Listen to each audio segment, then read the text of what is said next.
the direction of boxing, especially in Ghana. Yes. It was met with a lot of dissatisfaction, met with a lot of hue and cry, met with a lot of disappointment from the current boxing stakeholders. But it had to be done so that another wing of our sport, which is a clear departure from football, can be strengthened and would finally or suddenly would get to the level of winning laurels again. Now, a lot of things happened last weekend. The deposed board, or the board that has been taken out, clearly did not want to exit the scene. And I'm reliably informed that they have been served with notice of expiration of tenure. Okay. And I've been reliably informed that the GBA has been served a letter notifying them that the tenure of office has ended. Yeah. At this point, Ghana boxing is not in their hands anymore.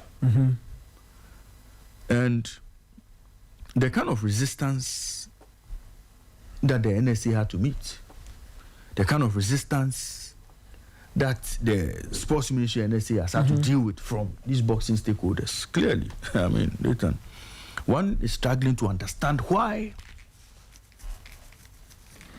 a move that is supposed to sanitize the space, a move that is supposed to fix some of the cracks within the boxing space is being resisted in this way.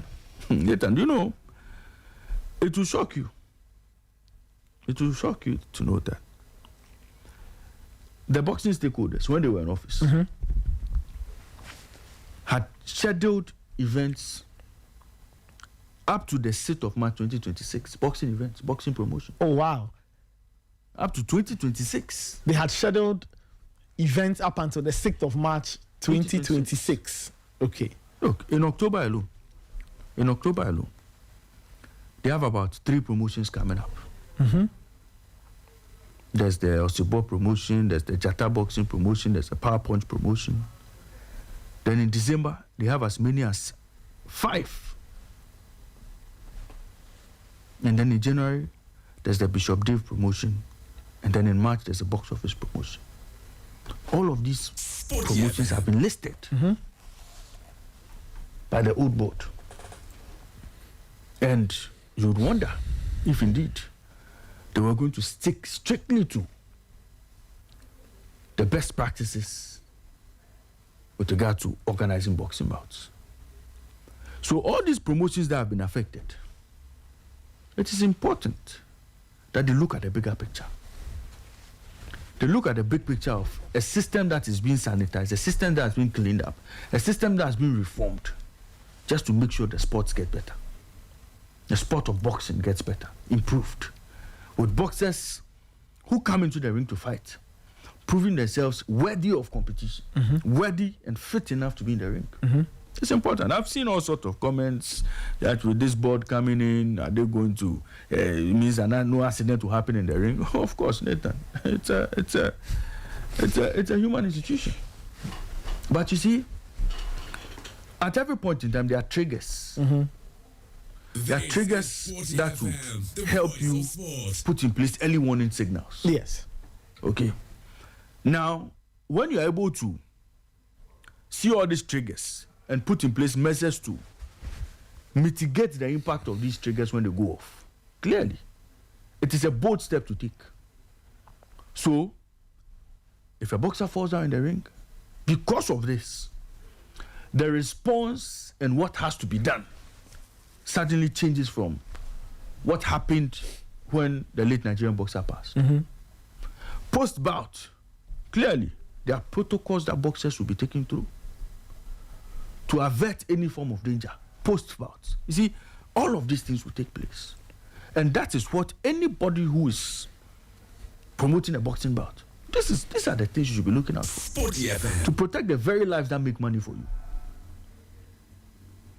Today, at the sports ministry, the Honorable Sports Minister and the NSA boss will inaugurate the Interim Management Committee that will be steering the affairs of Ghana boxing. Okay. And last week... Is this the normalization? Yeah, the normalization committee. Okay. So they will be running Ghana boxing in the interim? Yes. Okay. And last week, I think we saw pictures of the sports minister meeting a couple of them. Yes. We saw Mr. Samuel Captain, who is expected to lead the charge as far as this committee is concerned. Samuel Captain, Mr. Samuel Captain. And I've seen a picture of Mr. Azuma Nelson too. He is also expected to be the vice chairman and special technical advisor to the committee. These are the two names that have come up. I'm sure there are others that will be unveiled today. Yes. We are expecting that we'll see some very renowned personalities, people with a lot of expertise in this field. A financial person, we'll see a lawyer in there, we'll see a communications expert in there. We are expecting to see boxing coaches as well. We are expecting to see people who have been in the sport, administered the sport over the years. They are also expected to be in there. And most importantly, we are expecting to see a medical person in there as well. Okay. Talking about medical, I was going through the report this weekend. Something struck me. Yes. You know, Nathan, sometimes when you are skilled at something, or when you are an expert Yes. in a field, Yes. it's important that you I don't know how to put it, but you let people know what you have. You let people understand the weight of your qualification when it comes to a certain field. That's very important. I'm somebody who's a big fan. Now, Nathan, do you know that when we talk about ringside medics, okay, in boxing, ringside medics, people with expertise to do ringside and all, ringside management. Do you know there's only one we can point to in Ghana today? There's only one. Only one. Okay. But sadly, that one person who would have or who should be contributing a lot in this space, one way or the other, missed the opportunity to play a big role as far as helping shape that whole medical aspect of Ghana boxing. Yeah. This is Sporty FM. You remember when the report came out? The then president of the GBA Yes. said they had retained the services of a certain Dr. Tete. Yes. I remember. You remember? I remember. Now, Nathan, my checks revealed to me that indeed he is one of the most qualified ringside medics in sports, in boxing. Okay? That is what he's done, ringside medicine. Yeah. But unfortunately, I think his association with the then GB and how they tried to rope him in as their doctor when he was not their doctor. So whose And all doctor of the was matters. he? So Nathan, if you pay attention to the report, Sporty FM. when the president said they had retained the services as their doctor, the report clearly went on to say that, look, they had retained him as, according to the testimony or the account of Mr. Nikwe, he was their doctor. But the doctor also said, no, he's not occupied the role, he's not assumed the role, which was true. That is true. And again, on the night Olari Nwaju passed, he was mentioned as the doctor who was supposed to be at the But ringside, he was not there. He wasn't there. Yes. Okay, so in the report, it was held that he hadn't completed his housemanship and so he could not assume the role in full capacity. Okay. The doctors will understand that. Those in the medical field will understand that. But indeed, Nathan, having gone through, done my checks, Sporty FM. Mr. Tete indeed was a very, very qualified ringside physician. Okay. Who, on any day, if you put a senior doctor there, because he understands ringside medicine well, Yes. he would be able to even coach them on exactly what to do. Yes. But unfortunately, because of those issues at the committee, and because of how not well organized the GB was then, we were not able to see his expertise. And I was surprised to even learn that he had even done a research on concussion and brain injuries. It's concussion, right? Yeah, Okay. concussion and brain injuries. Concussions and brain injury. Yes. Around the Bukom area. Oh, okay. Done extensive research on some of these things. But again, Nathan, the association. So having been on that leg of the GBA, with all the things that came up, and the report mentioning and all, it almost looks like we may not be able to tap into the expertise of this doctor. But I'm appealing to the committee. If they require somebody with that expertise, I think he's one person who's been part of the old administration. I say part of because, well, he's been affiliated to them or he's associated with them one way or the other. Whose expertise we may need on this committee? Whichever way. Yeah. Whichever way you look at it, he's the most qualified. Oh, yeah. And we must find a way to tap into his expertise because he knows it. He's done it all. He was ringside physician at the Olympics in 2024. Oh, I see. But you see, just like the legal profession, later you could be a top lawyer in America. And when you come to Ghana, you have to go through Makola. You get it? Yes. So, in terms of his international expertise, what he's done abroad, that's not in that doubt. body of work is not in doubt. But he hadn't fully gone through the processes here. Sporty FM. Again, it may not bar him from doing certain things, maybe under a bit of supervision. Yes. But his wealth of knowledge when it comes to the sport of boxing, when it comes to ringside medicine, I think that he's still somebody that they can look at. Yeah. And see how best. In fact, a lot of the work will be policy direction, finding how well to streamline things. Maybe they should consider bringing him on board because he has wealth of expertise in this field. I mean, you talk about his research, extensive research into brain injuries and concussions. That in boxing, those are things that happen quite often. Absolutely. And they accompany the sport at every turn. So if he has expert knowledge in the area and he can offer some advice, wonderful. Yeah. That's all well and good. So the new committee that's being formed, this is just a heads up we are giving you. If you feel you want to have a conversation with someone about brain injuries and concussions, you can speak with Dr. Tete. Yeah, Dr. Eric Tete. Dr. Eric Tete Ayite. Yeah. So he's a great resource, Yes, it doesn't. So there are two things here. And the two things, I always say, the two things can coexist. Right. One, he is an absolute authority. If you like, you can call him an authority in the area. Yeah.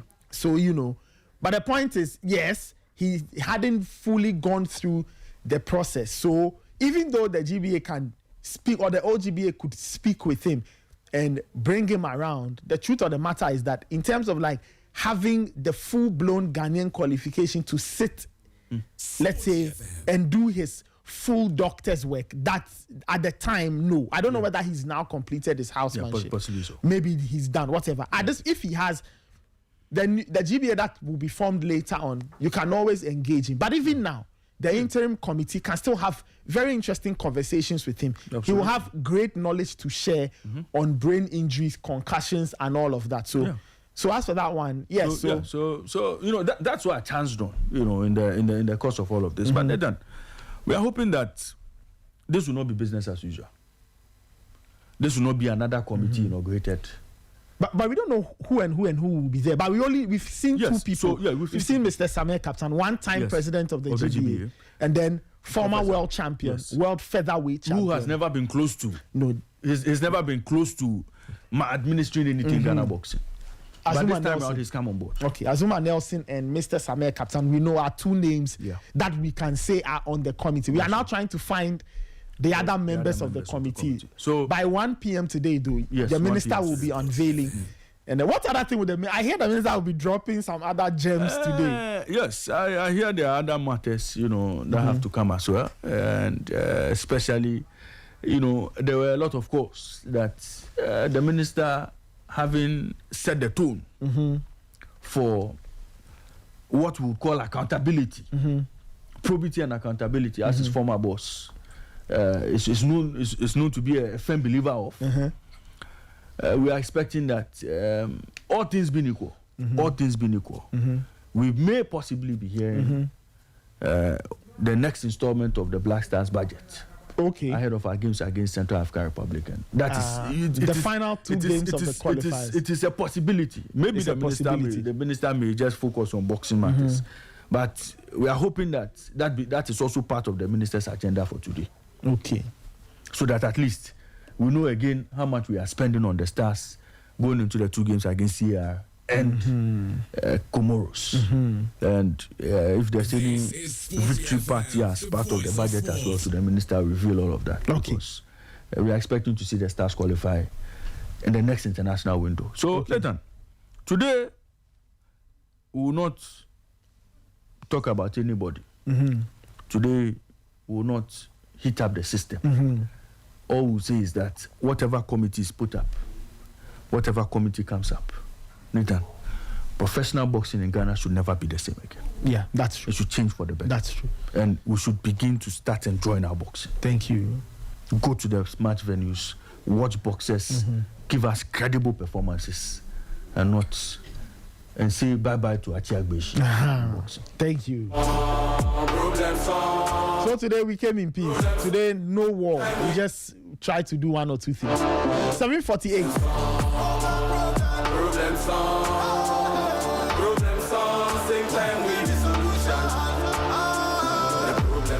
All right, 7:49. You know what? Let's take some calls. Let's take some calls till about maybe 8:15.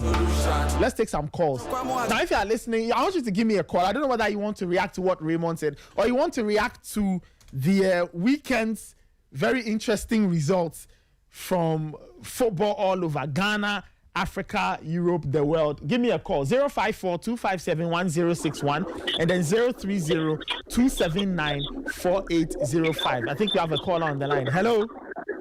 Nathan, this is Otunfo calling from Chado. All right, Otunfo, please go ahead. Nathan. Oh, Nathan, your man for not saying he's not immune to Saku. We don't get time. Yeah, that's we true. Don't get time. I know that Chelsea don't have too much patience in their tank. Yeah, it's the reason why we've been able to win so many trophies. Do you understand? It's the reason why, because that seat is a hot seat and it's not a seat for experiment and those chemistries. Tell Raymond said me, I said the mistakes they do or I see.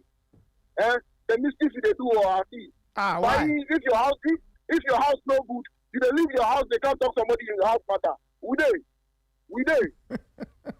The Manchester United way he sleep for the Colin Afun inside, no. That one they keep quiet. Boy, they can't talk about the world champion. Hey Ray, you know the side. Ray, you know the side. Ray, you know where they believe you. See where they go today. Wait, relax. So are you saying that he shouldn't talk about Chelsea or what? No, Ray.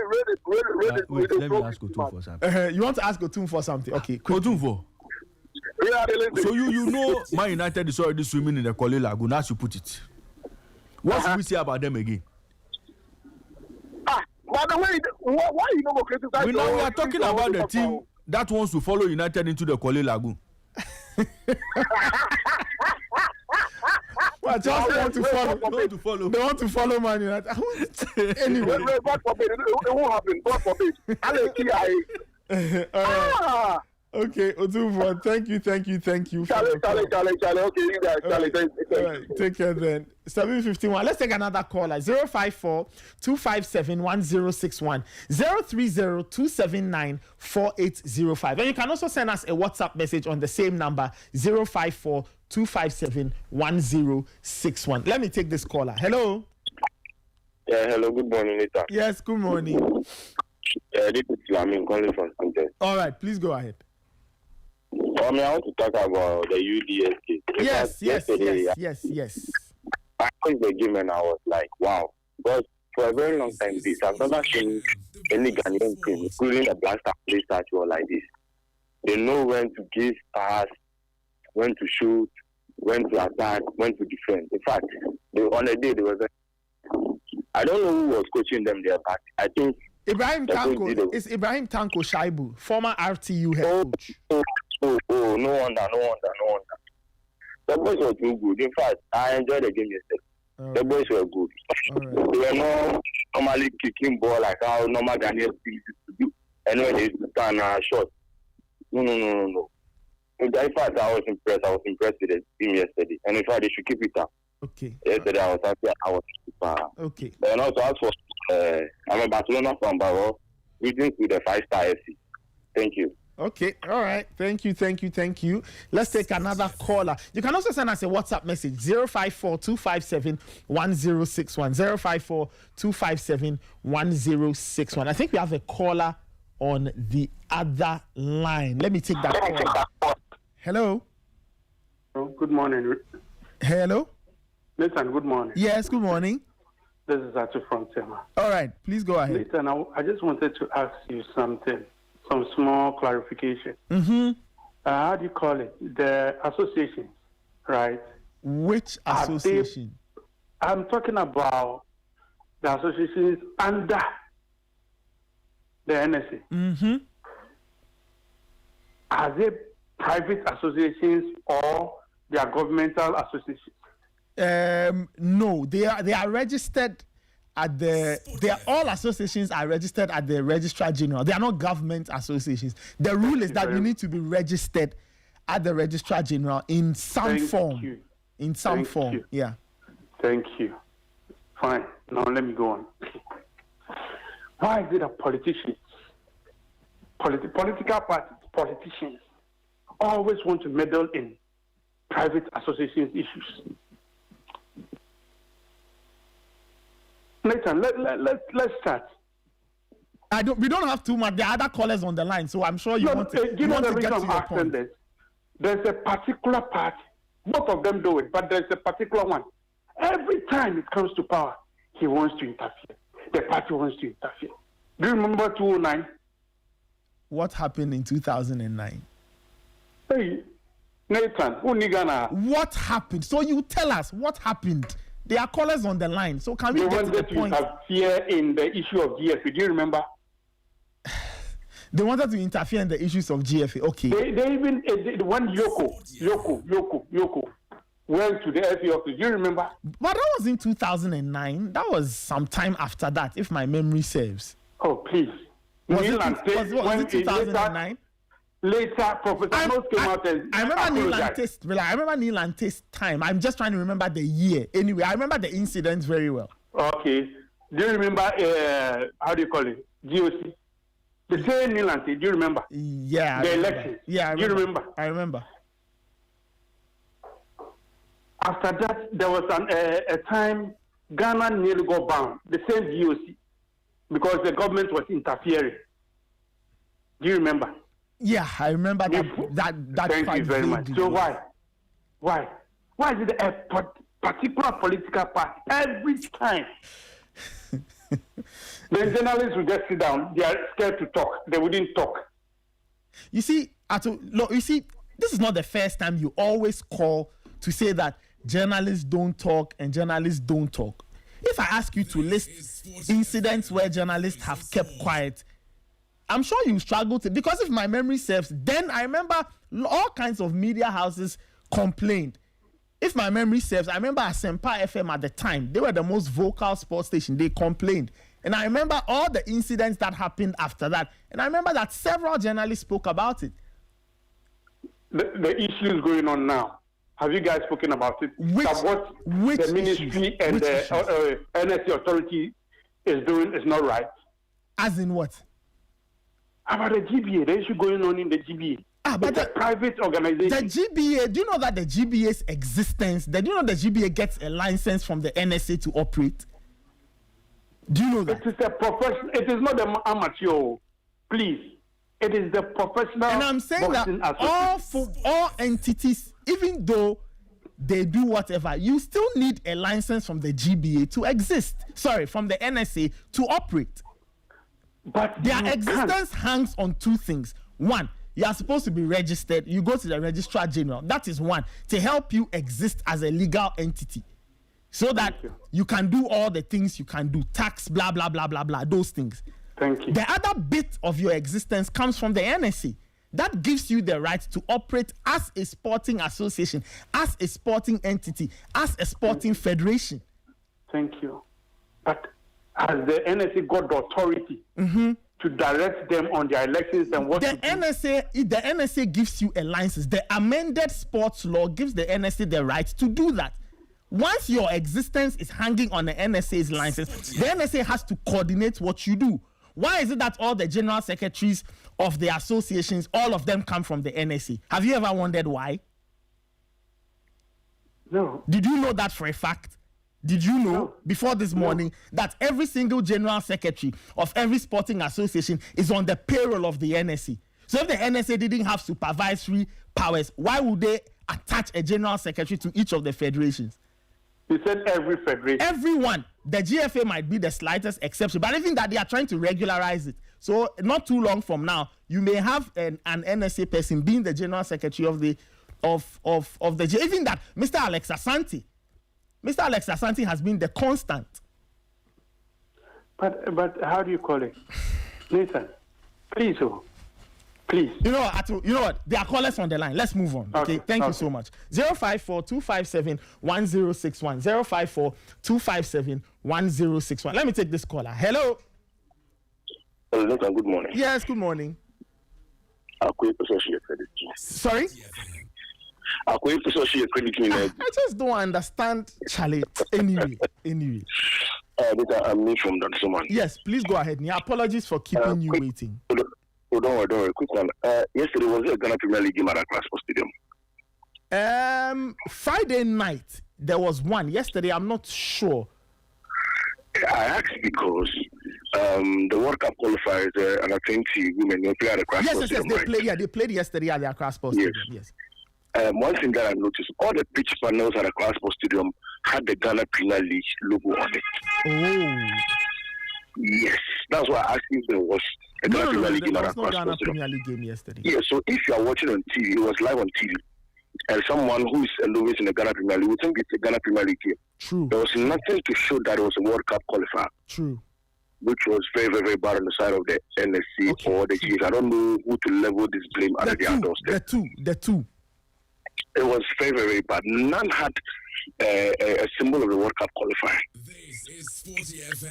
All of the pitch panels were the Ghana Premier League. You can cross it. You can make your producers cross it. No problem. Very, very bad. That's easy to double check. It's not a complex thing. Yes. So this is the complaint I brought to your table this morning. All right. And big ups to Raymond. All right. Thank you. That's a very interesting point. So the NSA and GFA, please take note. Let the pitch panels reflect what's happening on the pitch so people don't get confused. Let me take this caller. Hello. Hello, Nathan. Yes. Good morning. Yes, good morning. Yeah, you people. Michael, please go ahead.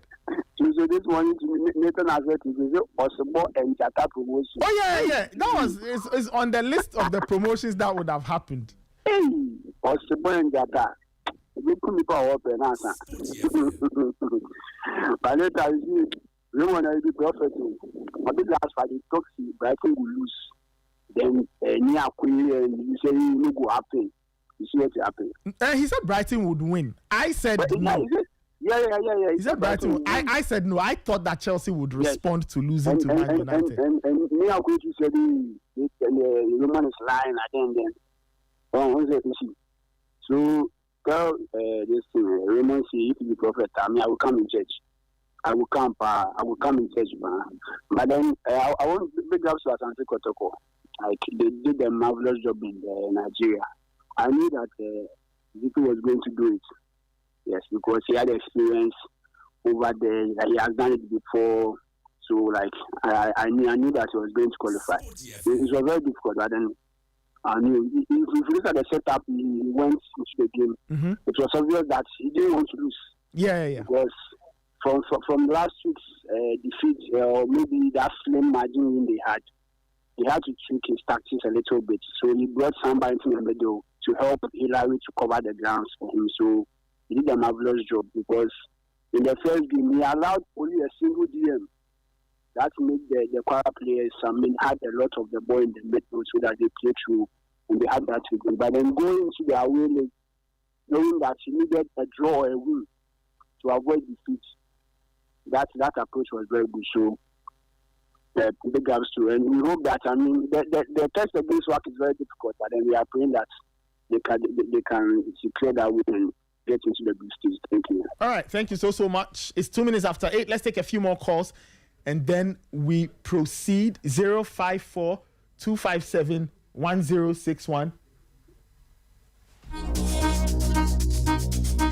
All right, let's do the Sporty breakfast. Let me take this caller. Hello. Hello, good morning. Yes, good morning. My name is Sammy. I'm calling from Bowie. Okay, all right. Please go ahead. Yeah, Charlie, what I want to talk about is this weekend surprises. Charlie, the way investors were worried Charlie. Don't worry, once a while, these things will happen. This weekend was too much. Hey! Although my team won, Arsenal won, but it was a dramatic win we had in the end. But Charlie, the weekend was very, very, very wicked to us. Hey! Everything went away. We started investing from Monday, so we had some amount in the account, and then we tried to add everything and do it in the weekend. All to come to nothing. Let me ask a question. Did you by any chance go to say that, or did you by any chance bet on Man United winning their game? For Man United, no. Okay. But for Chelsea. Okay. They were playing at home, so okay. Chelsea, but Man U, no. But the Chelsea was a surprise, and then Madrid. All the same, Charlie, we go again, so... Okay. Thank you. All right. Thank you. This is still the Sporty breakfast.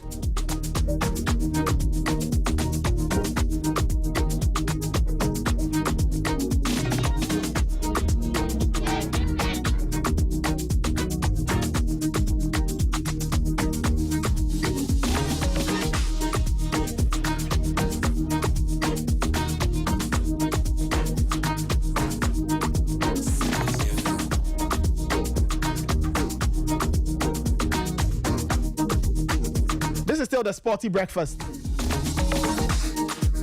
Let me take this call. We'll try and speak with. We do know that Asante Kotoko will be arriving in Ghana in a bit. We'll see if we can get to our man at the airport.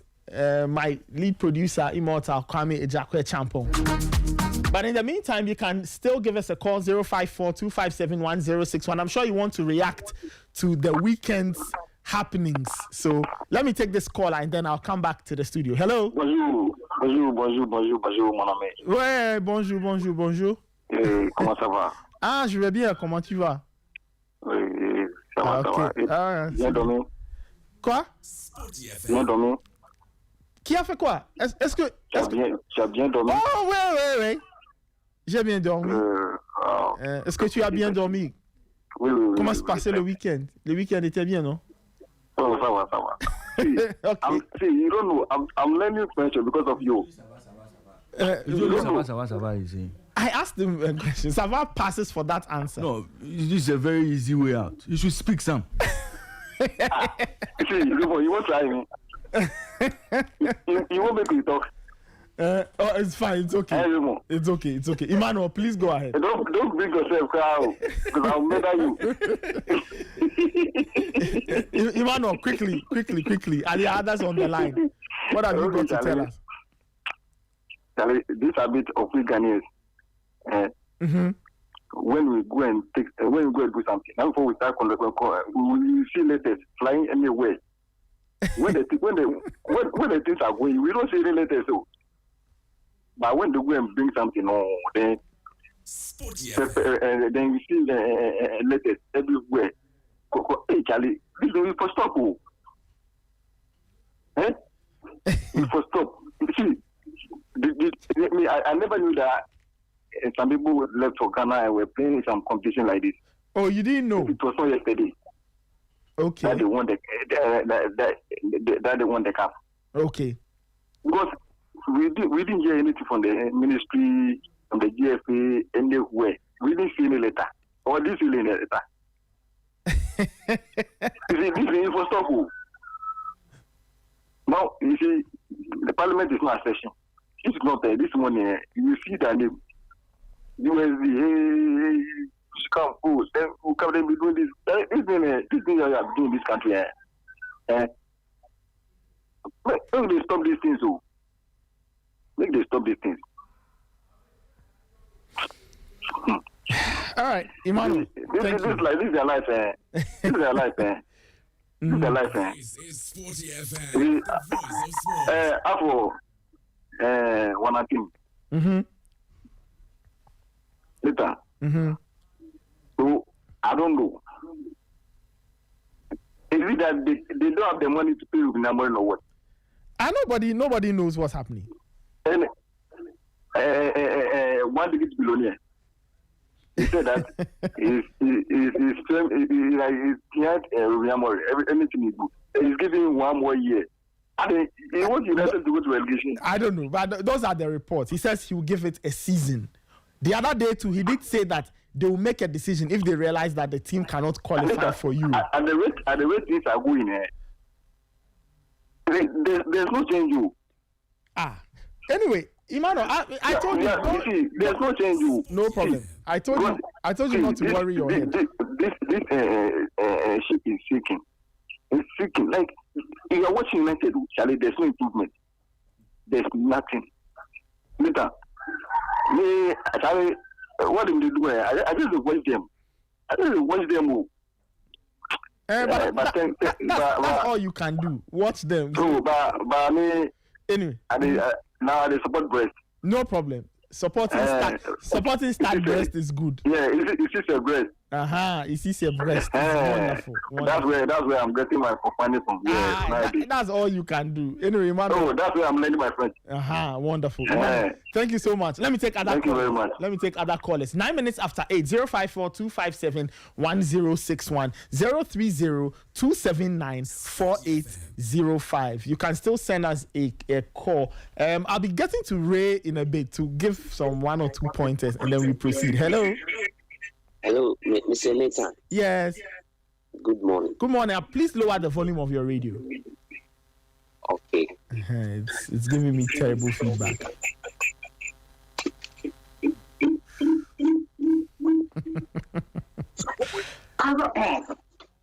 Hey. Hello. Yes. Hello. Yeah. Yes. What's your name and where are you calling from, please? I'm Looney, calling from Oyarifa. Okay. All right. Do you know that on Saturday I betted on Brentford? Yeah. I said Brentford to win first half corner, and it was 2 CD 30 Betfair, and I won easy. But still, I believe our team will improve. But our players, they are they are still part of our problem. I see. You believe that Man United will improve? Yes. Okay. All right. But the players are part of the problem. The players are part of the problem. Yes. How can Bruno Fernandes tension match to spot a penalty? So anyway, we should all play for the team. I know things will go well for us. Okay, all right. Thank you so much. Thank you. All right, let me come in studio. Ray. Yes, Nathan. You know, I got a brief. Yes. To sort out. My attention was drawn to something a caller said. I don't know if you could take me back. It had to do with sports regulation. No problem. So the gentleman called. Yes. It was Ato who called, and he was saying that sporting entities. Are they private organizations? I said, well, I know that they are registered, so there are 2 levels to their existence. 2 halves. One part of it is that you need to be registered at the Registrar General's company, and all of the entities are. You register it in one form or the other to gain a certain legal personality. And then you get your license from the NSA. So the caller's argument was that, why is it that the NSA and the ministry are meddling in private people's business? And my counter argument was that the Ghana Boxing Authority takes its existence from the NSA. The NSA gives them a license to operate as a boxing authority. You can go and get registered. Yes. But now, if you want to enter the domain of boxing and do boxing at that level, you need a license from the GBA. His counter argument was that cannot happen to the GBA because now it's a professional body. The NSA only supervises the Amateur Boxing Association. And then the other argument I threw to him was that cannot be true, because if that were not the case, why is it that the NSA, the general secretaries of the sporting entities, let's say 99% of, how come they are all permanent workers of the NSA? How come they are all workers of the NSA who get attached to the federation? So right, and I made a reference to, I think, the amended law or act or something that allows it gives the NSA power to pull plugs, determine when you do this, and that kind of thing. So really, that was the engagement. So you see, I think that for the purpose of education, our listeners need to know this. Now, the Sports Act 2016, Act 934, gave birth to the sports regulations on 27th of October 2023. And these sports regulations are clear, as used by the NSA. The purpose of the regulation is to prescribe the procedure for registration and licensing and standards of operations of a sports entity. Okay. That is clearly what came into force when the Sports Regulations 2023, LI 2477 was introduced. So that gives the NSA power. To register sports entities. And in fact, Nathan, all persons who operate sports entities in Ghana, if you are not registered, if the sports entity is not registered with the National Sports Authority, you are not in existence. So every sports entity must be registered with the NSA. You must obtain a license to operate that sports entity from the National Sports Authority in accordance with Regulation 11. which is clearly stated here. Now, when it comes to you meeting all the requirements and you meeting the requirements and being issued a license, the NSA again, from Regulation 9, Regulation 10, has prescribed what would cause the cancellation of the certificate of registration. So the terms and conditions that acquire the issuance of that license, again, there are terms and conditions you must stick to. And in contravention, your license will be revoked. So, number 10, Sports Regulation LI 2477, Regulation 10, speaks about revocation of a certificate of registration. Now, the authority may revoke the certificate of registration of a sports entity after the cancellation of the registration of the sports entity. Nathan, it is clear. It is Regulation 10 is clear, hook, line, and sinker. You have to take it or leave it. The sports entities must be registered with the NSA as per the LI 2477. When you are registered, there are terms and conditions you have to meet. Standard operating procedures and all.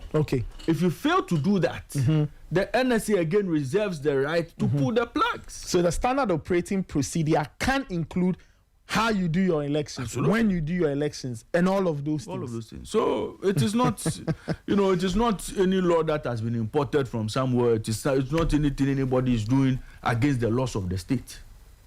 And the GBA are in existence because of the NSA. Yes, the NSA gives them a license.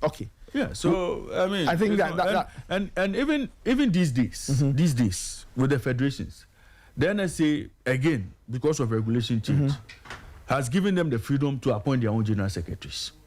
And that's why, for instance, the GFA, they have their own general secretary. Yeah.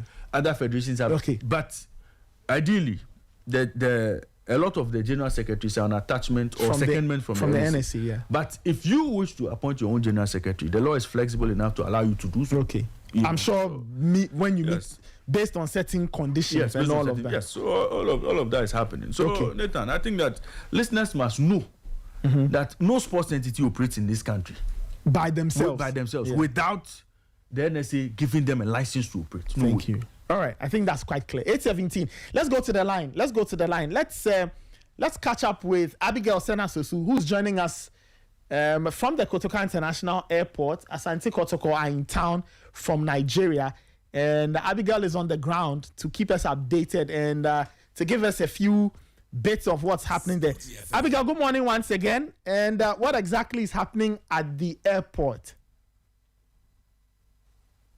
I think that is rather a solemn morning. Kotoko just found their way into town on the blind side of literally a lot of Ghanaians. But their bus literally just left. Players got down, Coach Zito in high spirits, and everybody, they have left and en route to Kumasi immediately. Remember, the Premier League is still in session, and so they cannot waste a lot of time. There'll be time for jolly, but clearly it is not now. But with me here is the lawyer, Safuduku, who is with Kumasi Asante Kotoko, and he has had all the patience for us to be able to speak with that. So we'll get speaking with him almost immediately and then pick his thoughts from that game far away in Nigeria. Lawyer, I think congratulations are in order.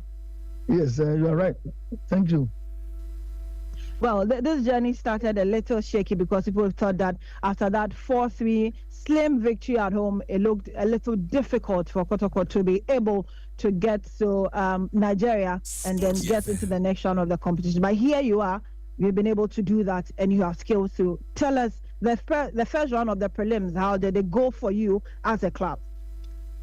Yes, rightly so, considering the fact that there are a lot of antics which go on in the African game.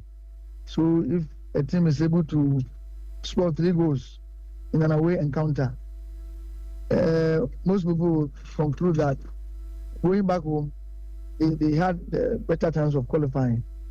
But we had other thoughts because we assessed the team well, and we knew that on any day and on any soil, Kotoko were capable of accounting for the Nigerian side. And we did exactly that. But I must admit that it was indeed a hard-fought win because they were so much, our opponents were so much determined, irrespective of the fact that we were playing on a neutral ground.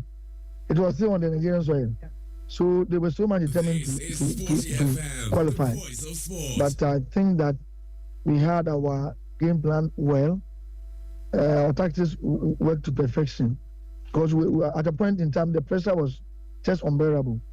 But the way our defenders were able to hold them in check and without committing fouls was something that worked for us, and I commend them so well. I'm sure after that game here in Ghana last week, there was a lot of talking amongst yourself. For you, what was the motivating factor that really got these players to be able to perform this? Remember, Kwara are coming for a state that they are heavily supported by their governor. What was that motivation factor, the turnaround for Kotoko? Yes, we made our boys believe. And indeed, they also knew that if any team would eliminate Kotoko, it shouldn't be Kwara because of Kotoko's pedigree. And then the other issue is how our supporters, and for that matter, those who flaunted about Accra Sports Stadium, registered their displeasure after the game. The players didn't take it lightly at all. So they knew that the best way to restore that hope, to calm the nation down, and to get our supporters move along with them in our subsequent matches and tournaments was to win this match for them. So I could see the determination in their faces because I saw a similar thing in our game against the Vienna Gold Stars in the Champion of Champions. I saw a similar thing in our game before Chelsea. So I was fully convinced, and indeed I said it in all my interviews that Kotoko will qualify. And we are not even looking up for a draw. I said that we were going to beat them, and we did just that. In a season where you have started so well by breaking jinx, hopefully it gets translated onto the continent as well, and hopefully you're able to go past these stages and then maybe get into the money zone and maybe a semi-final or a possible final, given that is the tact that you have for Abdul Karim Dito, who has done it before. Now we're going to October 25th and beyond, and the next stop is a North African side in with that. How are we going to prepare and get ready, just supposing that we have to also play the Premier League? Yes, the first one of matches, the first leg will play between 18th and 19th. And then the second leg will be played between 24th and 26th. Yeah. You see, as the tournament progresses, the heat becomes tougher. Yeah. So we expect that WAC will give us a stronger opposition. And for that matter, we will have to intensify our preparations, our training. Everything that we did must be doubled or tripled if we are to overcome WAC. The records favor us in our encounters with WAC, but we will not be swelling-headed because the records have come and gone. We are looking up to our technical handlers correcting the errors which they have identified in the 2 legs in this round, and then give us an improved side to be able to overcome WAC. Because WAC is also one of the giants in the African game. In fact, in most cases where Ghanaian clubs have fallen, it has been through the hands of these North African sides. But trust Kotoko, we can do it. I like what you said when you mentioned that records have come and gone, just the same way talents have evolved over the years. You look at the quality that this North African side always pump into their club side. On a plain ground, do we have the quality to be able to face them come October? Yes, I will be very frank with you that in this Kotoko team, we have the quality that can take us far. I will not mention it, but you know the players. Most of the guys who played last year were maintained, and we brought on board some of the fine materials in the system. Together, I think that the team is getting formidable day in and day out. You look at how the team has progressed from the time the league ended, and then the time we did the signings, right from winning the 4 trophies in the top 4, things didn't work out. But we said that, hey, we were trying some of our guys. People didn't understand. But after that top 4 tournament, you have seen that there has been a tremendous improvement in the team. And I think that in the next 2 weeks or so, when we play WAC, things will get better. Well, we went to see how things found out. So from now, I think from here, the team is moving straight to Kumasi. What are the plans for the league, and also how are we setting up to get ready for October? Yes, next year we do not want to be talking about Confederations Cup. Rather, Sporty we should be playing in the Champions League where Kotoko belongs. And to be able to do that, we have to win the league. So we have a game at hand on Sunday against Heart of Lions that defeated us at home last season. So we are going for a revenge. We are moving straight to Kumasi. We'll give them a 2-day break. Training shall resume on Wednesday, and we'll take on Heart of Lions on Sunday. We are scheduling a friendly match with our youth side on Thursday at Baba Yara Stadium. This is a breaking news. But all with the view to keeping the boys in shape.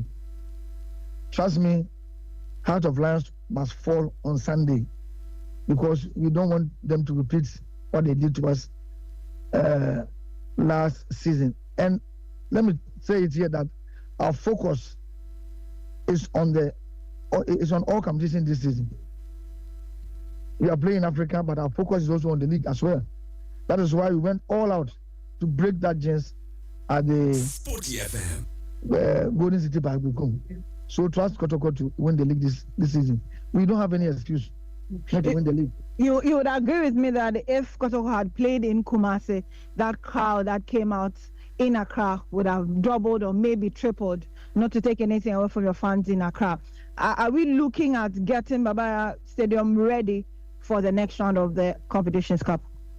Well, we are working so hard to ensure that all that is required to be met at Baba Stadium is actually on target, so that CAF will give us the green light to play at our favorite Baba Yara.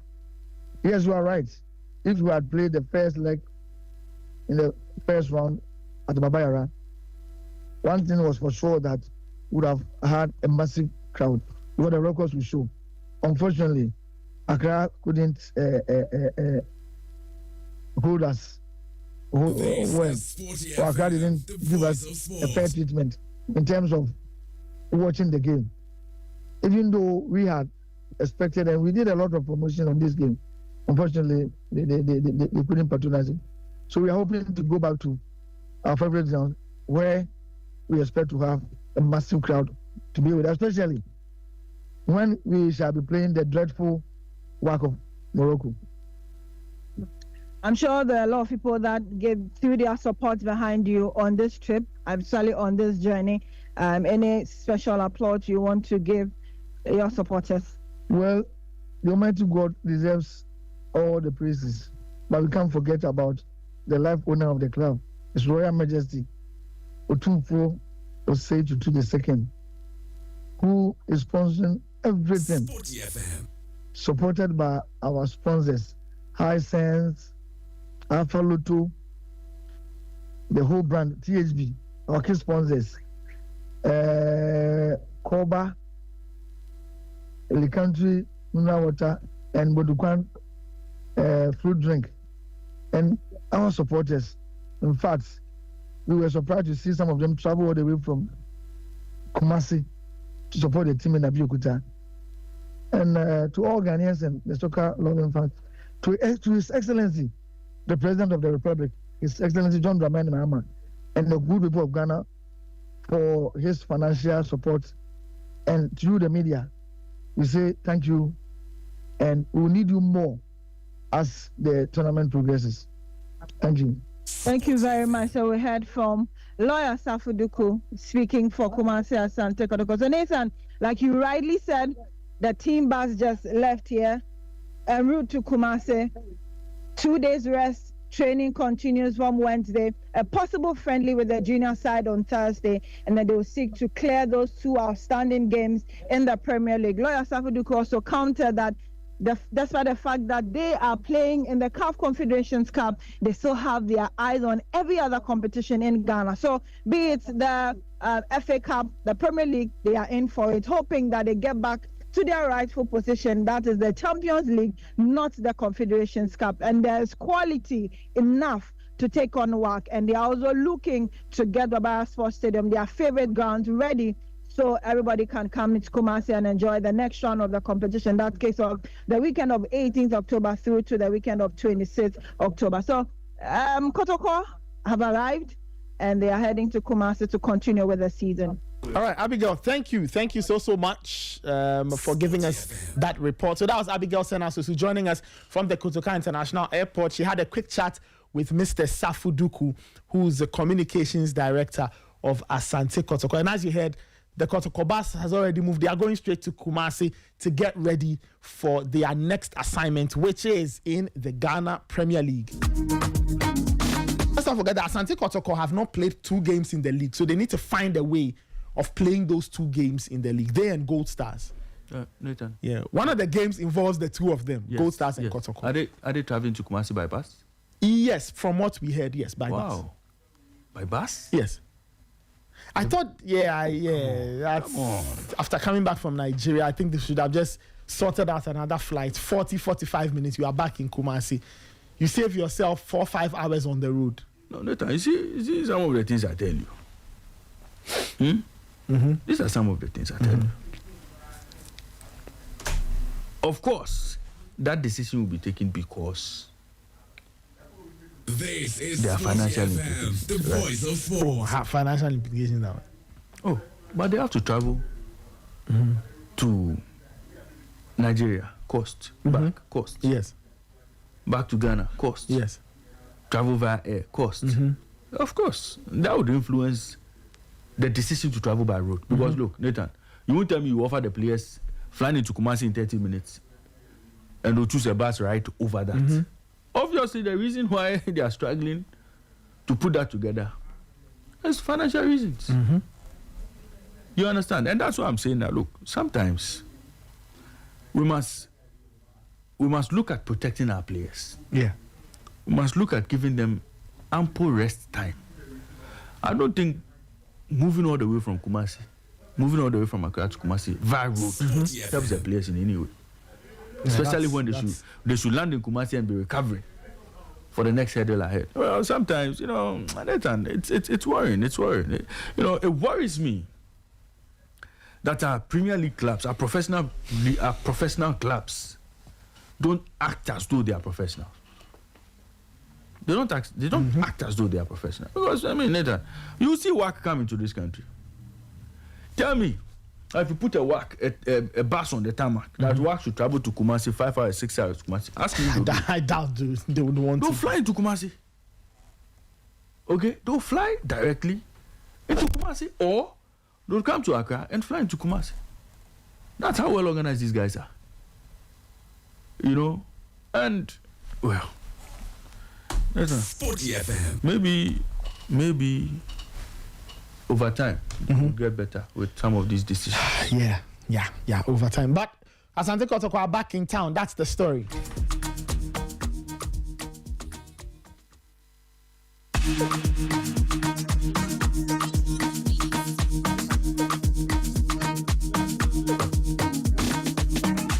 You can send in your comments 054-257-1061 054-257-1061. If you watched Asante Kotoko play yesterday, what did you make of the performance? Listeners, let me know your impressions of Asante Kotoko as they played Kwara.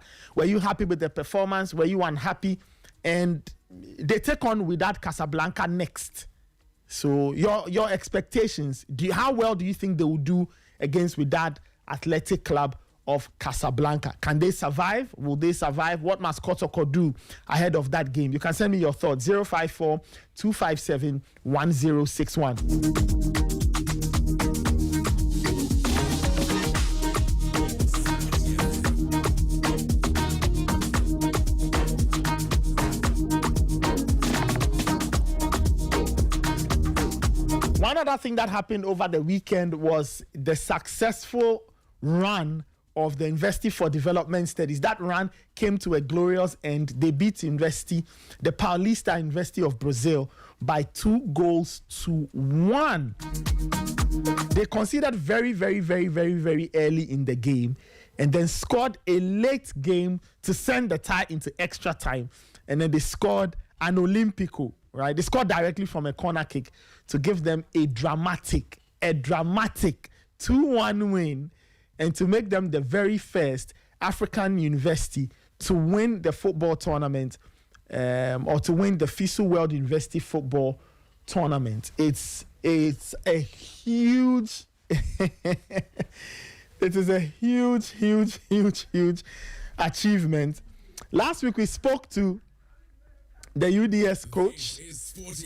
We spoke to the UDS coach, Ibrahim Tanko Shaibu, and he joins us this morning. He joins us this morning to get for us to reflect on the result, right? Coach Tanko, good morning. Thank you so much for joining us. I'm sure it's afternoon in China. Okay, it looks like he's muted. I can't seem to hear him. Coach, I'm sure it's afternoon in China. Can you hear me? Because I think you are muted on your side. So see if you can unmute.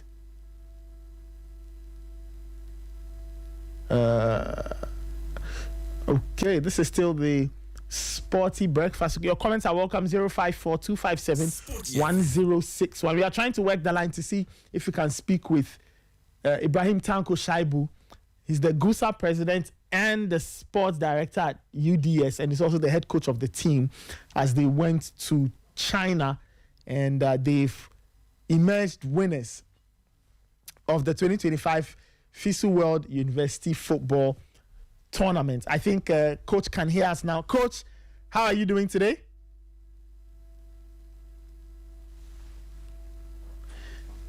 Okay, all right. We'll have to work the line again and see if we can get Coach. I don't know if he's muted on his end. I'm not.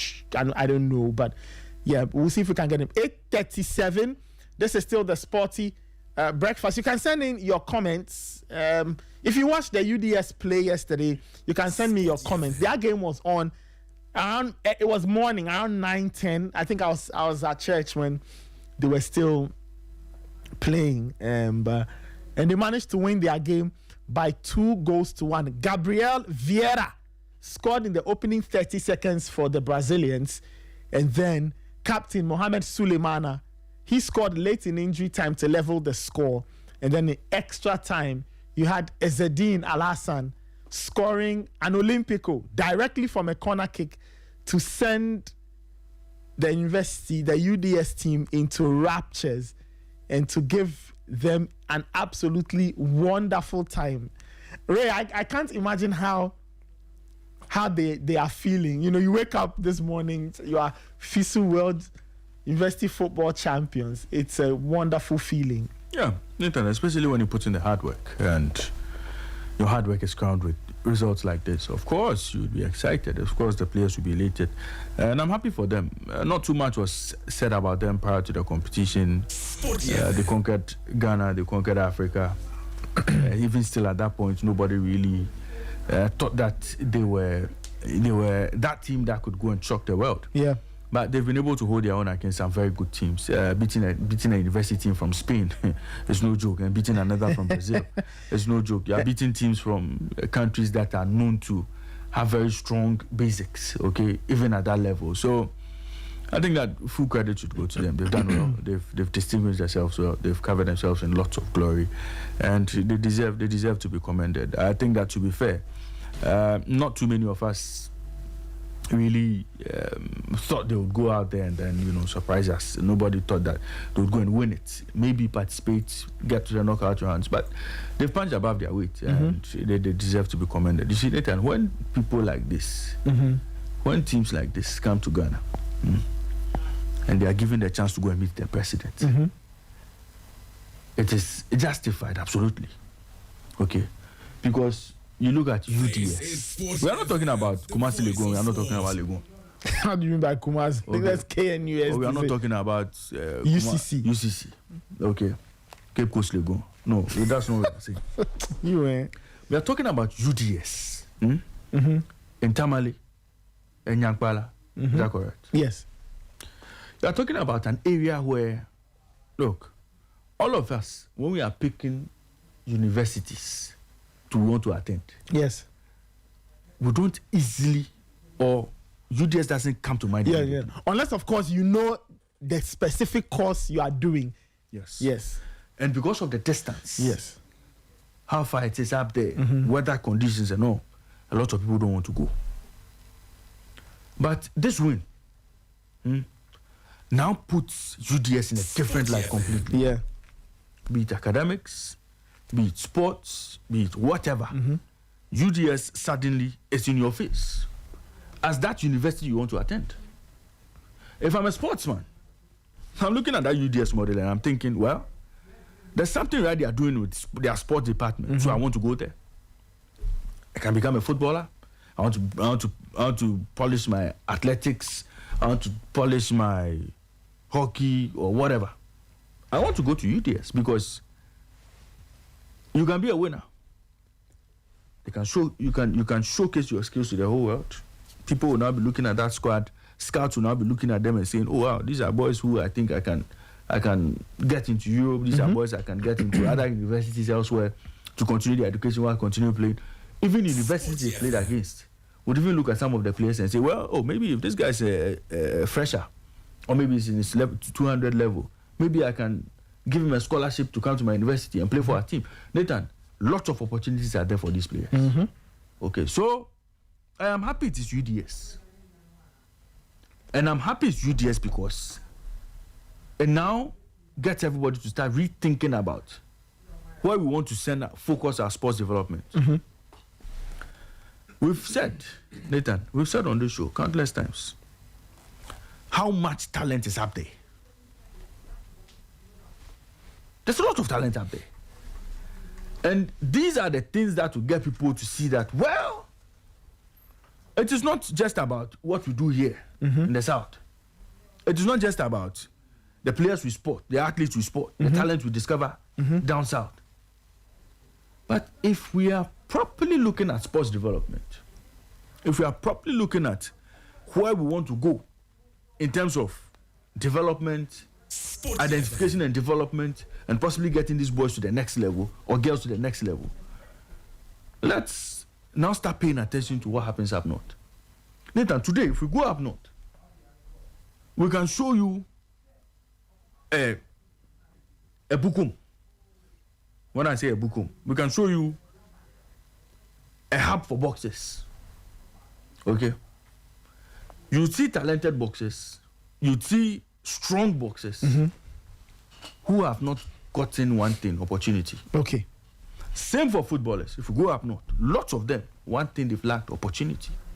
So maybe, as a nation, we should relook at talent identification and development and say, well, that area looks deprived, but what can make them come into the picture and be talked about? Sports is one of them. What they produce, I mean, the economic matters and all will come in. But I think that let's now take a second look at sports up there. Okay. And figure out how to plot a path for them. If it's an academy, if it's more clubs, if it's special attention in terms of what kind of competitions they take part in and all, maybe we should begin to look at it again. I'm sure they also do Super Zoo, Interco and all of them. But you see, the attention doesn't go there as much as we do with what happens in the South. That's true.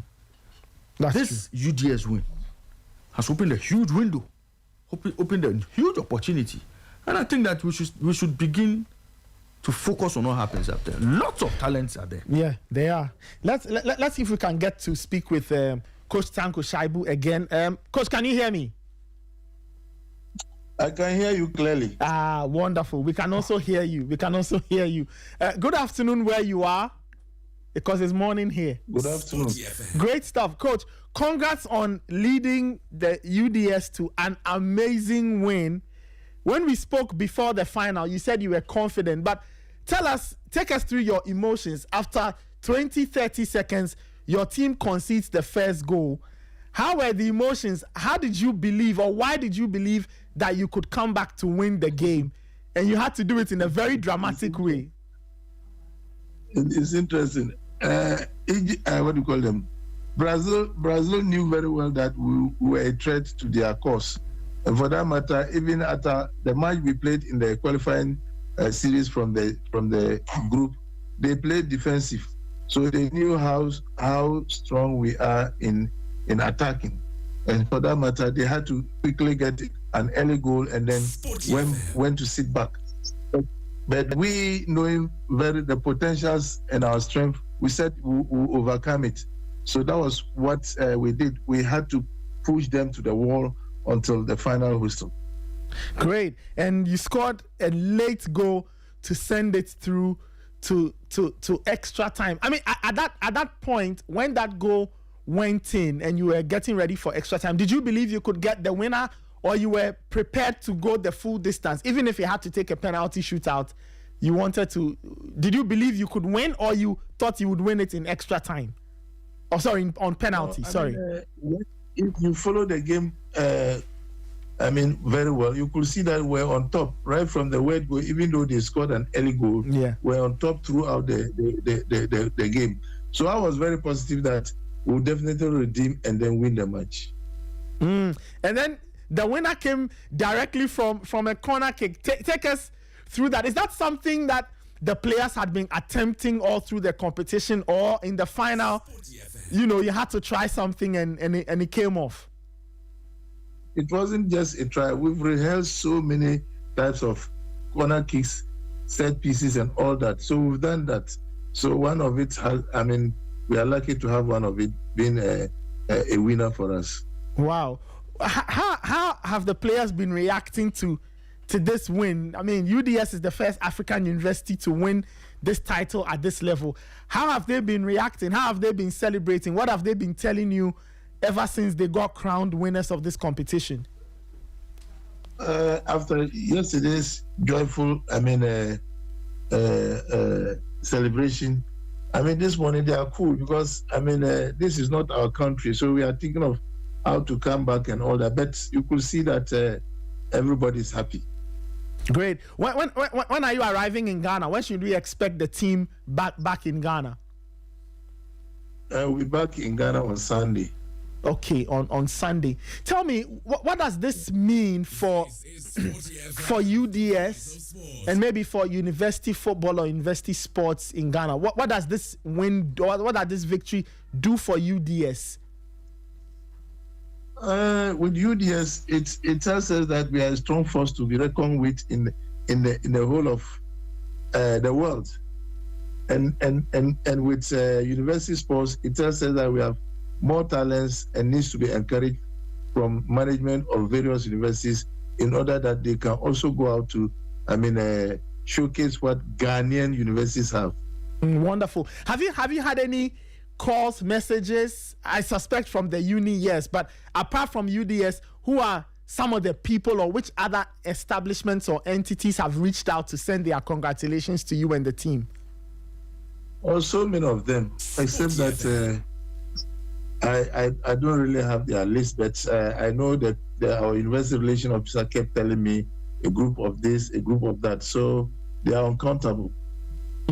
Great. Coach, finally, is in terms of your own career, where does this rank? If you had to list the things you've done as a coach, is this the biggest thing you've done, or this is one of the biggest things you've done? Where will you rank this victory? I should think every coach wants to get to World Cup and win. So World Cup, winning of World Cup should be my number one priority, and that is it. Great. Was there a reward for winning this? I saw the medals, the trophy. Is there prize money, anything that was given to UDS as a huge congratulatory package? Not at all. There's nothing like that.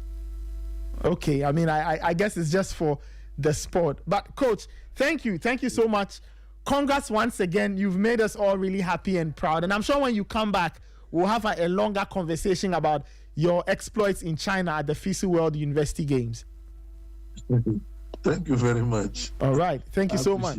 Thank you so much. Congrats once again. Ibrahim Tanko Shaibu, he's president of GUSA, and then he's sports director at UDS, and then he's the head coach of the UDS team, and he successfully led them to a gold medal and to the trophy or the title as world champions or champions of the World University Football Games. Wonderful stuff. For our viewers, you can go to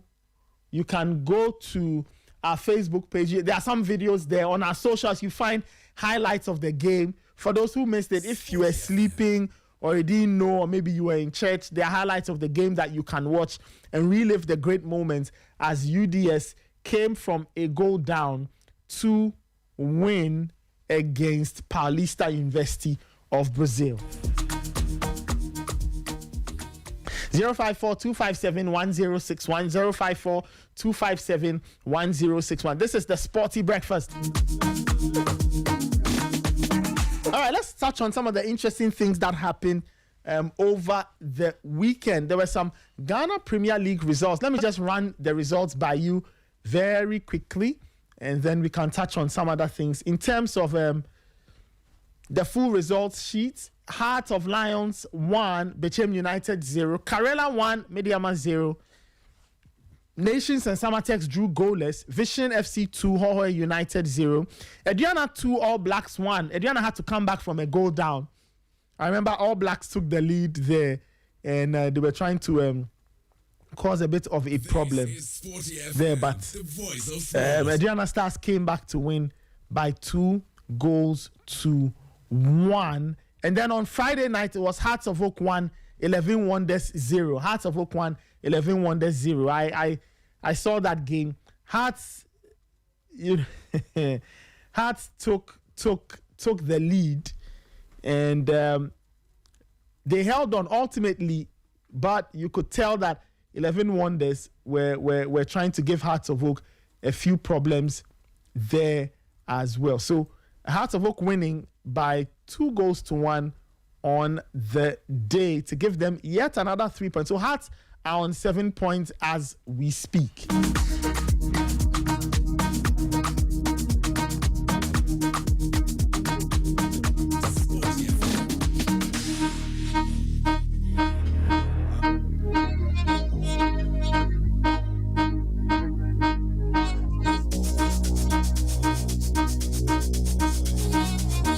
054-257-1061, 054-257-1061. Let me read a few messages and then we'll get into the Ghana Premier League wrap.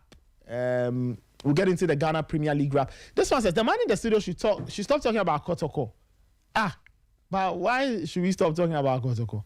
Anyway, this one says, Kotoko's next opponent, okay, Emmanuel from Accra says, I think Man United should appoint Oliver Glasner to replace Amorim, because he understands the back three much better, I see. Kotoko's next opponent is Wydad. After the crashing defeat of Gold Stars, our current league champions, against JS Kabylie, another North African team. The coach, Mr. Karim Zito, should be smart enough to realize that there's no time to waste on celebrating their narrow victory over Kwara or taunting their officials. Fabulous Masters, Fabulous the greatest. Okay, Kwame Adane Dankwa, who's in JJD Clothing, Tema Community 3 opposite the basketball court, he says. Okay.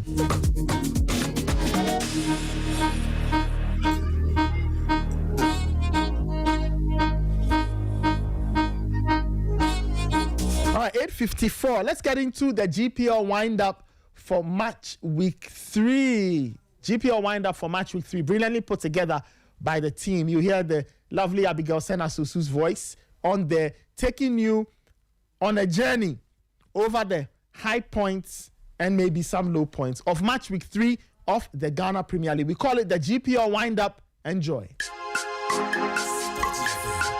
We are back from another action-filled weekend of the 2025-2026 Ghana Premier League season, as we tell it as it is from 7 of the 9 league centers spread across the country.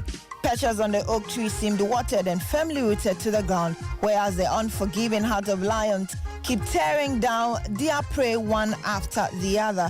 The rains halted the annihilation of the believers who were drifting towards another defeat, and the hunters keep misfiring. For the Porcupine Warriors and the Miners, they headed out for a bigger interclub assignment on the continent. Hello and welcome to the Ghana Premier League wind-up here on Sporty 106.1 FM. Week 3 began at the Accra Sports Stadium last Friday as Hearts of Oak and UB's 11 Wonders served as a crunch weekend opener. Masudi Dramani's side took the lead on the 17th minute after enduring immense pressure from the visitors in the opening minute. After being bundled around by Wonders, Enoch Subontin got in the way of a tussle in the opponent's area and calmed all nerves with the goal, throwing Niodate Lamte's boys in disarray. Wonders played after Hearts on the heels of that lead and switched things up in the last 10 minutes of proceedings, but that was not enough to force the home side to relinquish it. Hearts ended the smiling side, recording 2 wins from 3 games, and here is Masoud Didi Dramani. Everything that we plan around the opposition and then what we can exploit in the game, it showed. We know they were a good playing side, and then we'll try to contain them and also try to bring our identity to play.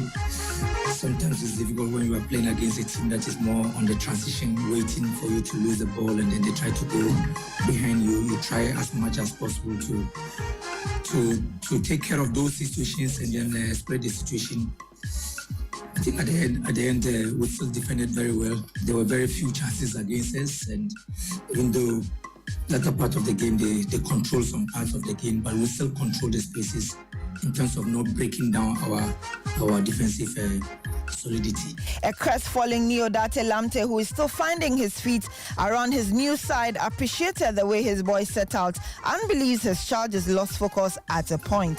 The former Elmina Sharks manager is positive with time he will be able to turn things around for Wonders. To be honest with you, what I saw today, after 90 minutes, though we lost, but I'm impressed with the boys.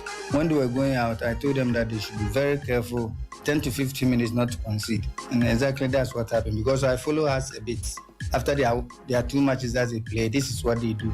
But if you are able to hold them maybe the next 20, 30 minutes, then they become frustrated. But well, I think lack of concentration, corner kicks, and then well, they score. And since then, I think we took over.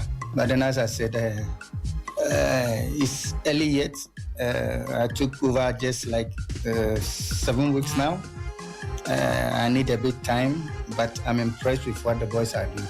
Next was a classic display at the Nanajima Bedu Park in Doma. From near misses to heavy downpour, nothing quenched the Oja boys, but rather spewed fire through rain to displace Swedo All Blacks. The latter straight back to the east was only characterized by horrendous memories of how they took the lead in the 13th minute and have nothing to show just as week 1 in Abrankase. All Blacks forward Kweku Bafo Swansea, who has scored their 2 away goals, grabbed the first of the 3 before Emmanuel Mafo responded twice in the 48th and 88th minutes to keep all 3 points at home for Idiana Stars. Shioba Aristika walked away the proud of the 2 managers and is glad his team is taking shape. I am very happy about what I see today in the game. The player, he have more confidence and play more from attacking, but I have more chance from the score, not concentration from the last player. Let congratulations from the player. He's gradually play this game better from the last game and continue the same every week. What I talking last week for you, I like talking again for you in this moment. It's coming the win. It's coming 2-1. It's very good. It's go inside and try the 90 minutes possible win the game. This is good from the confidence from our team. All Blacks, after beating Berkum Chelsea at home, were positive they have their foot on the pedal, only to slip in Doma. And assistant manager Mohamed Mahfouz is at bay tracking the turnout of events. It's a very tough game. They have, like we say before, they was the champions before some seasons. They have good quality. They play home, so they come tough. We try to cooperate the game. We score goal, and we going to score the second one, but the ball back to us and we consider second goal. We fight until the last moment. Our player try to show high performance, but some moments in football come like this. What's wrong with my team is maybe about my preparation for them. Maybe I need to be ready more. I need to put them in the case more than this. So I have to fix my fault with them next week, and we have to be ready for next game.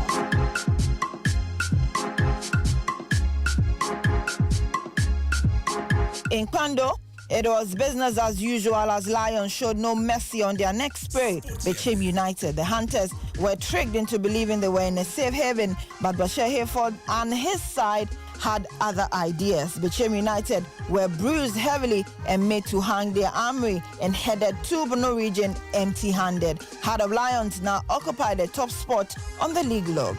It was, however, a weekend of redemption for Tama Bay's Vision FC, who crawled out of their losing hole to record their first win of the season. They were able to put 2 beautiful goals past Ahoy United, and the assistant coach was a delighted man. The way we set up the boys, anybody at all in the team should be able to have the opportunity to score. If you run into the half spaces and into the wide areas and we create more chances, we will be able to score. So actually, it doesn't matter who scores in any department. Even if the GK scores, it is good for us because in modern game, everybody I thought on the field is supposed to contribute positively to the team. And I think whether it came from our attacking line players or the pivot players, it is a good indication that our pivot players are joining the attack as we expect them to do. Meanwhile, the journey back to Takwa for Ibrahim Tanko was solemn, knowing the Mauve and Yellow have been toppled off the top on the log and also tasted their first defeat. At the Aliu Mahama Sports Stadium in Tamale, Karolo United maintained their home record and beat the visitors 1-0. Felix Moore 279th strike on Did Medium SC, and Nuruddin Amadou, who is manager of Karolo United, couldn't hide his joy. We have started well, and so we are very, very thankful that we are able to get these 3 points. And it was a very difficult match, to be frank with you. They are more experienced in the way they play. You can see that they are a very good side. And so my boys also did well. They were very tactical, disciplined. They listened to instructions.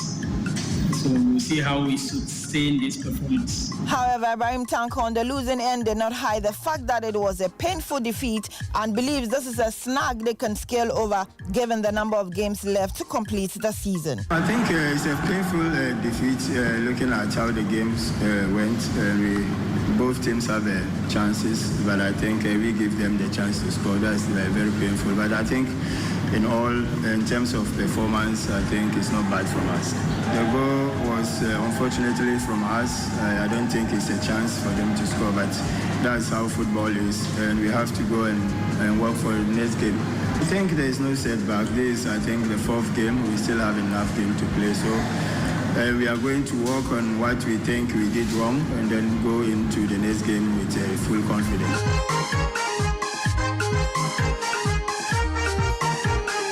Basake Holy Stars and Bekum Chelsea were spared this weekend and have enough time to reflect and bounce back stronger after a shaky start to the season due to Bibiani Gold Stars and Asante Kotoko's call to duty in interclub action on the continent. But in Wenchi, the rain saved the Believers a possible continuous dragging after their game with Young Apostles was ruined off. Dreams FC were already down by a goal courtesy midfielder Clinton Opoku in the first half.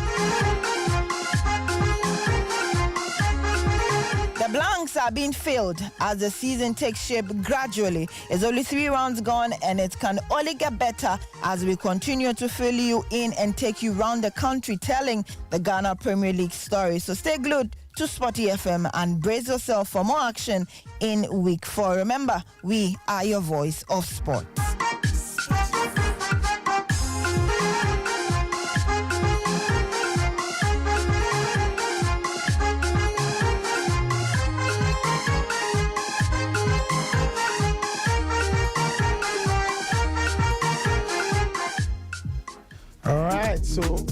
All right, so that was the Ghana Premier League wind-up for week 3.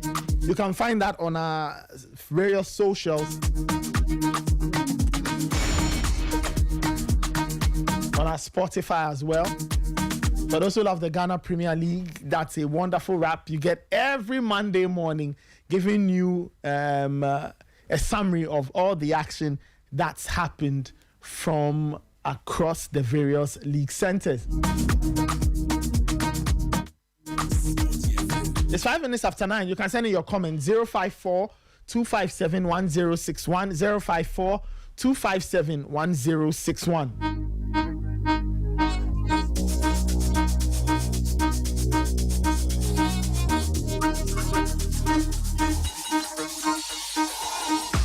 Let's hear from you. What do you make of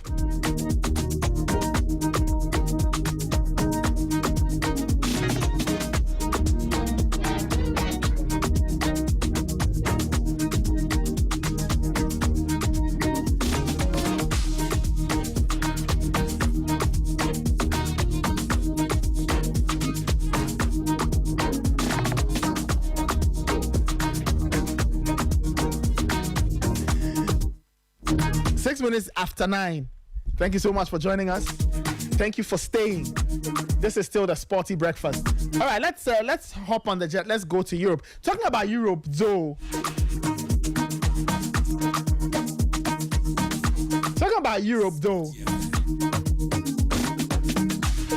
Total English Football is on after the Sporty Breakfast from 10.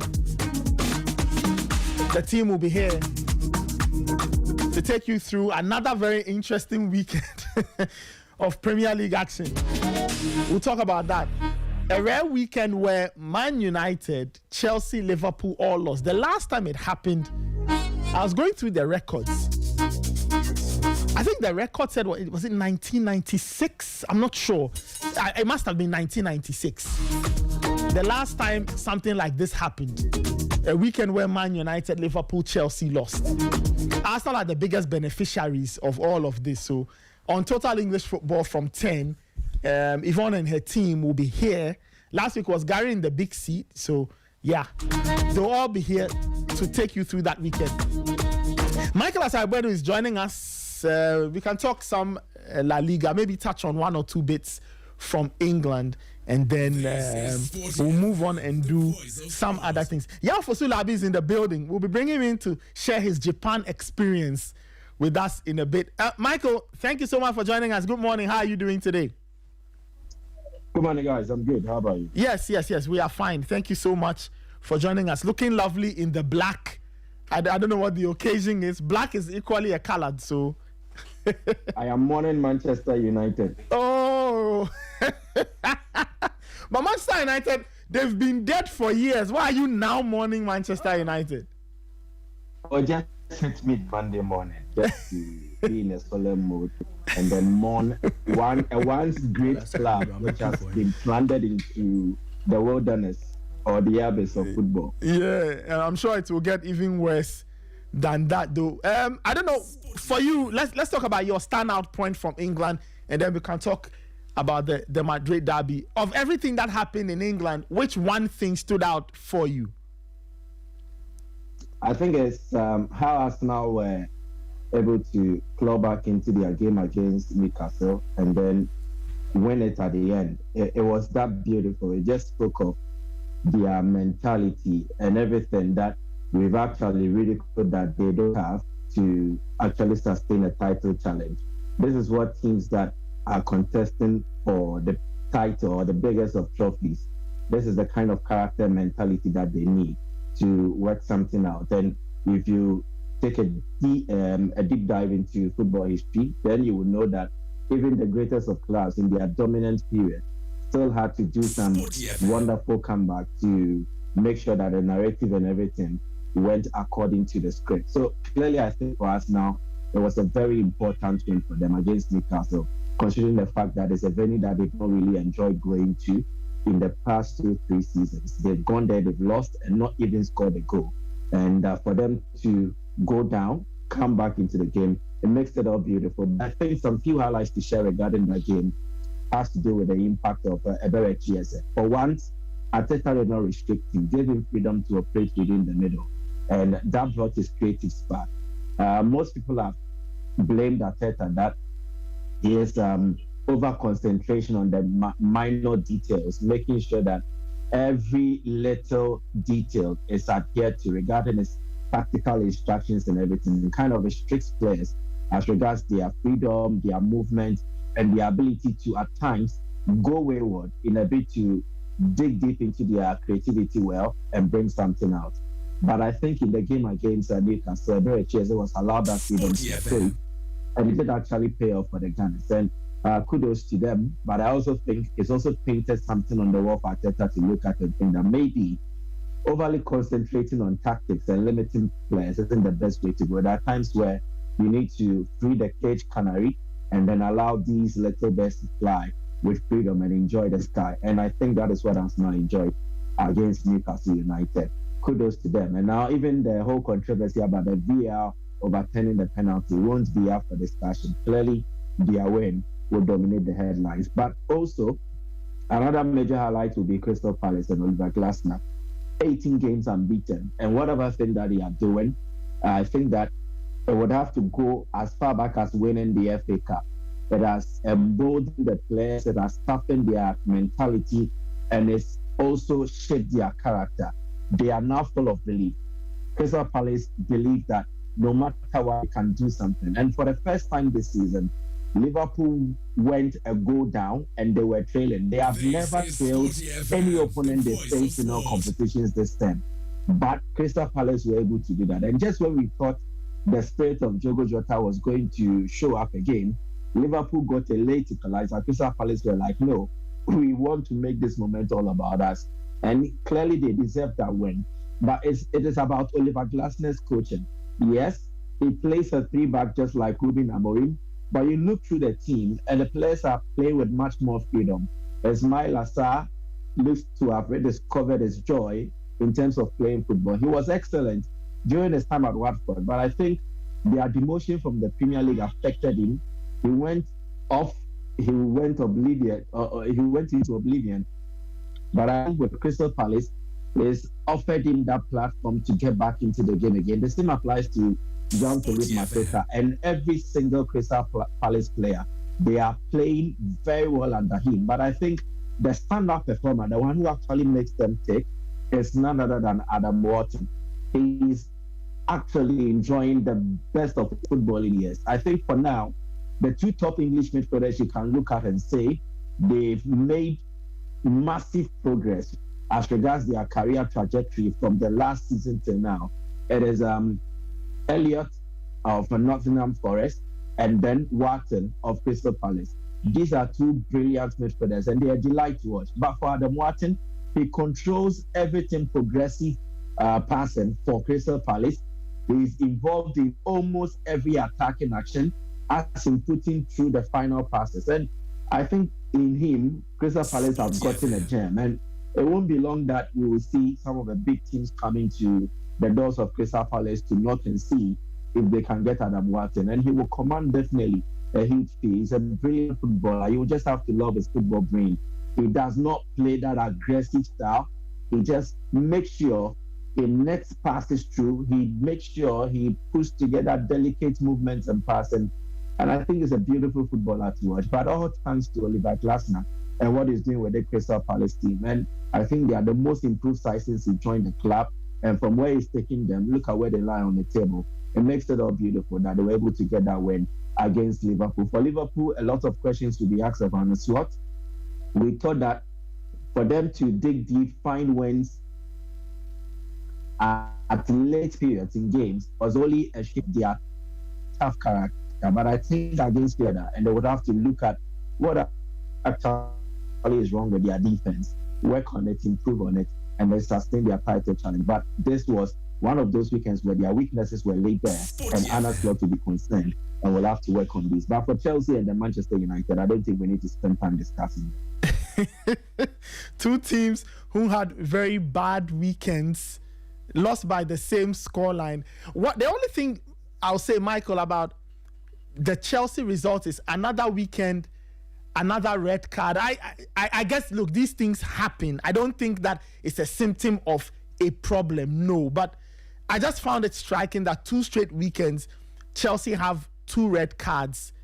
Exactly. Yeah. And the red card also affected their faith in the game. And the evidence is this. I think from April to now, Chelsea have lost 4 Premier League games, and 3 of those 4 Premier League games have come when Chelsea were a man down. So it means that clearly there are issues with team discipline. But the devil in the detail is that Chelsea in all those games would have gotten better results but for being at a numerical disadvantage.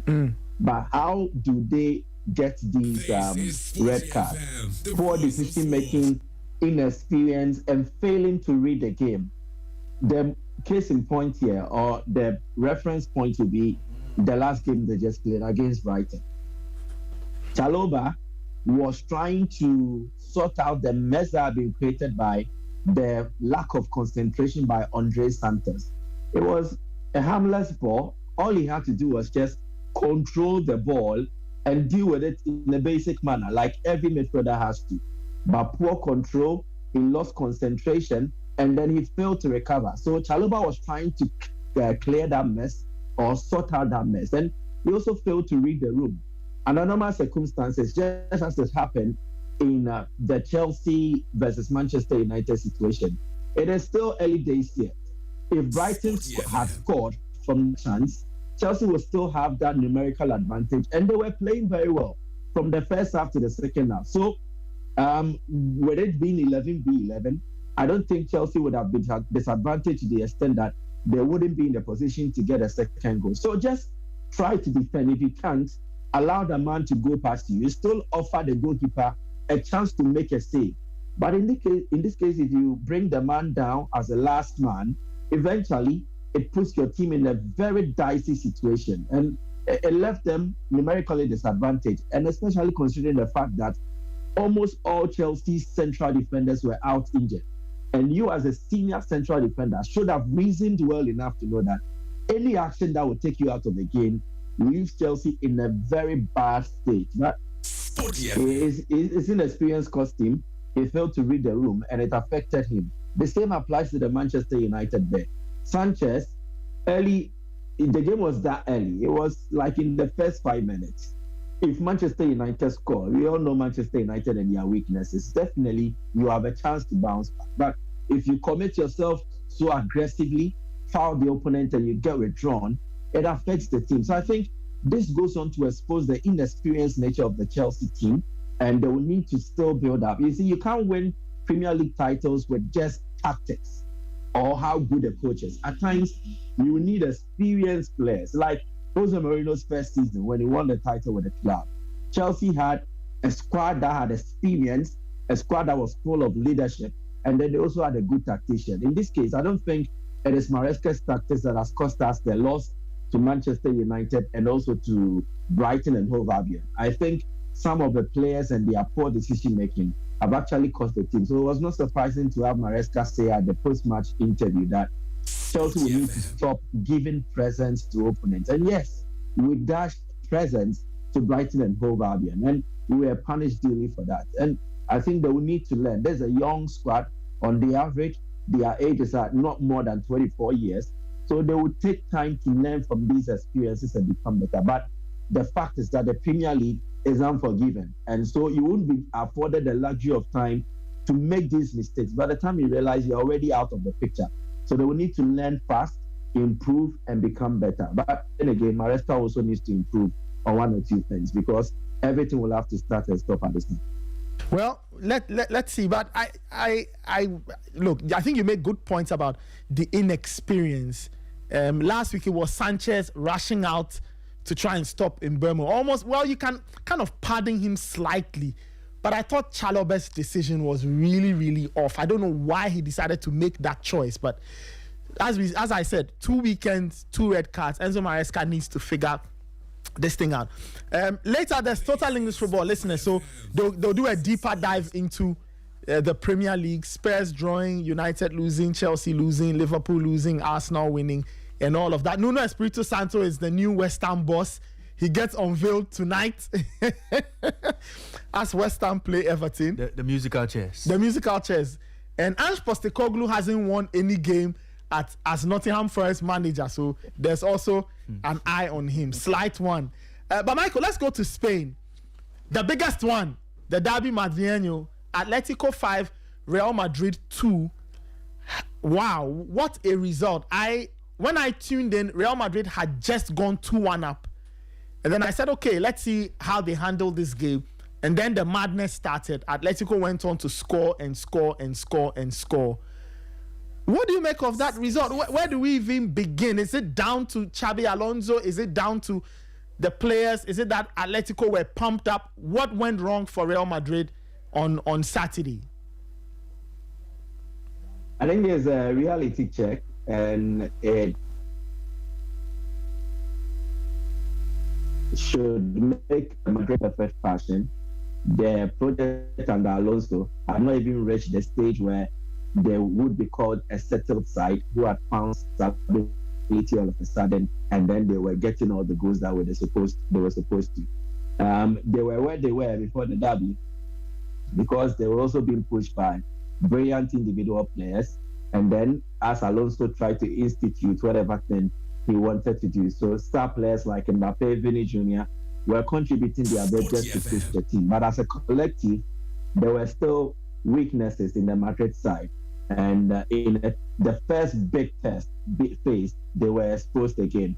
Now, what do I make of it? I think why they didn't win against Atletico had to do with various factors. One of them was the venue, the setting, and then the plot behind this whole game. Don't forget that they were playing away from home. And there is a very hostile environment on a Madrid derby for any Real Madrid player. Now look through the Real Madrid squad. Yes, they still have their Vini Juniors and all the other players available, but they lack the experience and maturity that players like Toni Kroos and Luka Modric would have brought to bear in games of this nature. If you go with that youthful exuberance, games of this nature will expose you. You need experienced, matured minds on the pitch trying to have their own impact on the players and how they conduct themselves. So Madrid played to the tempo. They went down by a first goal. They came back to lead by 2-1. And then they got into the euphoria, the frenzy. I think they did not really handle the game well. And they tried to match Atletico with everything that they were offering in terms of aggression, pace, speed, whatever. They did not really control the game. And that let them down. But it goes to expose how young and I wouldn't want to use immature, but I think a young, inexperienced project regarding this Madrid work under Xabi Alonso, I think it is what let them down here. Atletico also came in with enough energy and then that feel of revenge. Don't forget, they were eliminated from the Champions League at this same venue under controversial circumstances. So that set the tone for the Atletico players to have a double energy to face Real Madrid. Again, the fans set up in a manner where they will make the venue double hostile for Real Madrid. So everything that was on the wall clearly pointed to the fact that it was going to be a difficult game for Real Madrid. And it was about how well they would handle this. And I think Alonso, after this game, will definitely know where his team is and will know how to work things out. But it wasn't their game to win. And I think there are issues still in the Madrid team. I was wondering why he decided to make changes, why Franco Mastantuono did not start. He's a player who's actually started the season in excellent fashion. Yeah. And you have to look at his contribution off the ball to really appreciate his impact in this Real Madrid team. He looks to me like the role Di Maria played when Madrid won the La Decima. Clearly, it is what Franco Mastantuono is doing. He gives everything in terms of when Madrid have possession of the ball, and he gives everything when they don't have the ball. He helps to press. Now, if you start with Bellingham in a game like this, we all know Bellingham is not that fresh. The demands of this game will be heated. It means that he will need to expend more energy. He will need to give us more actions, and he won't be in a position to do that. Mastantuono will do that excellently for you. And I think it let Madrid down. And the midfield composition as well, Federico Valverde and then Aurelien Tchouameni. Where does Ada Güler come in? What role does he play? So I think you don't change your winning formula. And that also goes on to expose Alonso and his game plan. The team that has worked for you, the system that has worked well for you so far, you don't change it all of a sudden. And I think he paid for it, and maybe he will learn lessons. But I think kudos to Atletico. They deserve to win. They decided to bring everything to the field, and it actually translated in their win against Real Madrid. For Atletico, do you think that this should mark a turning point for them? Because we had spoken about their inconsistencies this season and how they were struggling to get wins. And now all of a sudden, they play this game. Last weekend was a close win. This weekend, they win 5-2. Do you think that this should reinvigorate them in terms of what they can do going forward, right? Do you think it marks a turning point in their story? And from this point onwards, we should see a more consistent Atletico Madrid? Or is just the derby and they woke up to play the derby? So it's one game, gone, and they might get back to their old habits next weekend. Well, it will give them the necessary impetus to drive forward and improve as regards how their season has gone. But I think there is one thing that is fact. Atletico was created to oppose Real Madrid. And so in games like this, you don't know where they derive their inspiration, their motivation and everything from. They always find an added energy to like Real Madrid. But that we know, I think think this win does not. They are still a team that is weak defensively, a team that is still trying to find their new shape and also how they play under Diego Simeone. And this will take time. I don't think just a win against Real Madrid will correct every other issue that is maybe an aberration and anomaly. It is a result that can be taken out. And then the original script is that Atletico is still a work in progress and they have issues that they will need to deal with.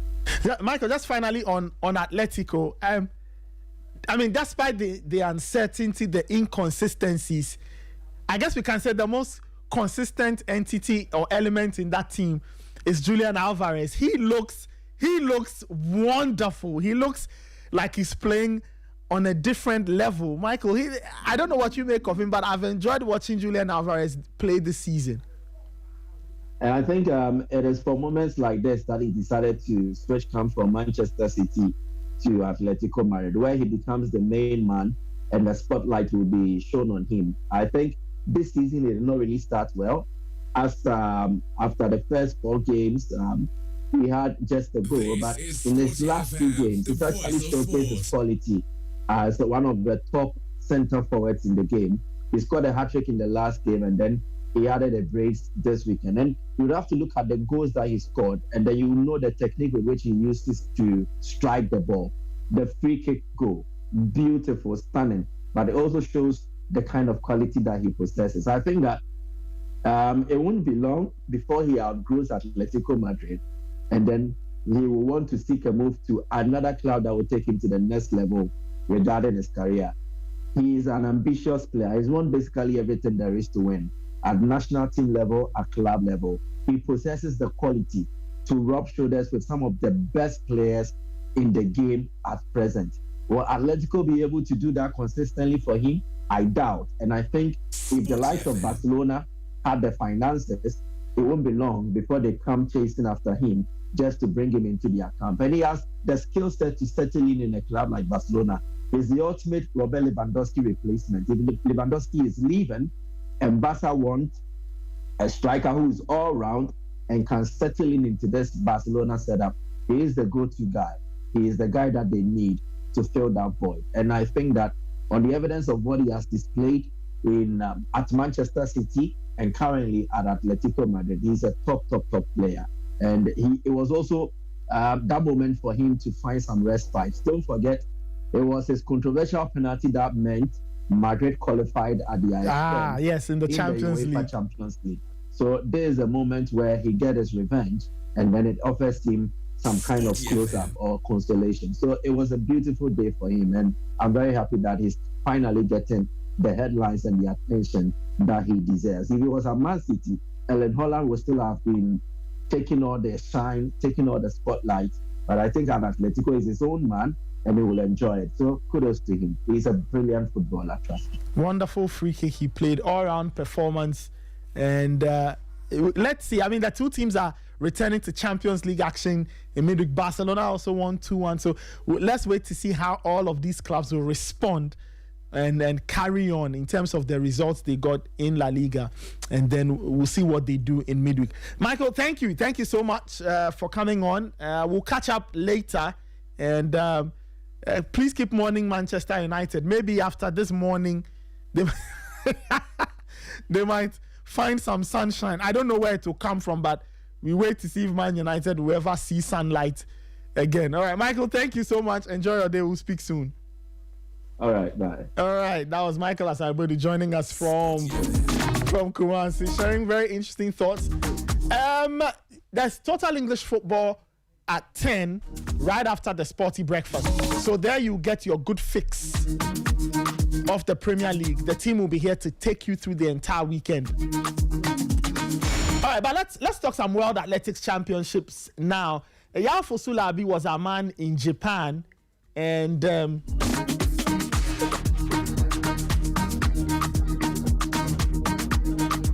he's back in town, traveling to Japan and back, bro. You know, day ground. Ray, it's one thing you should try.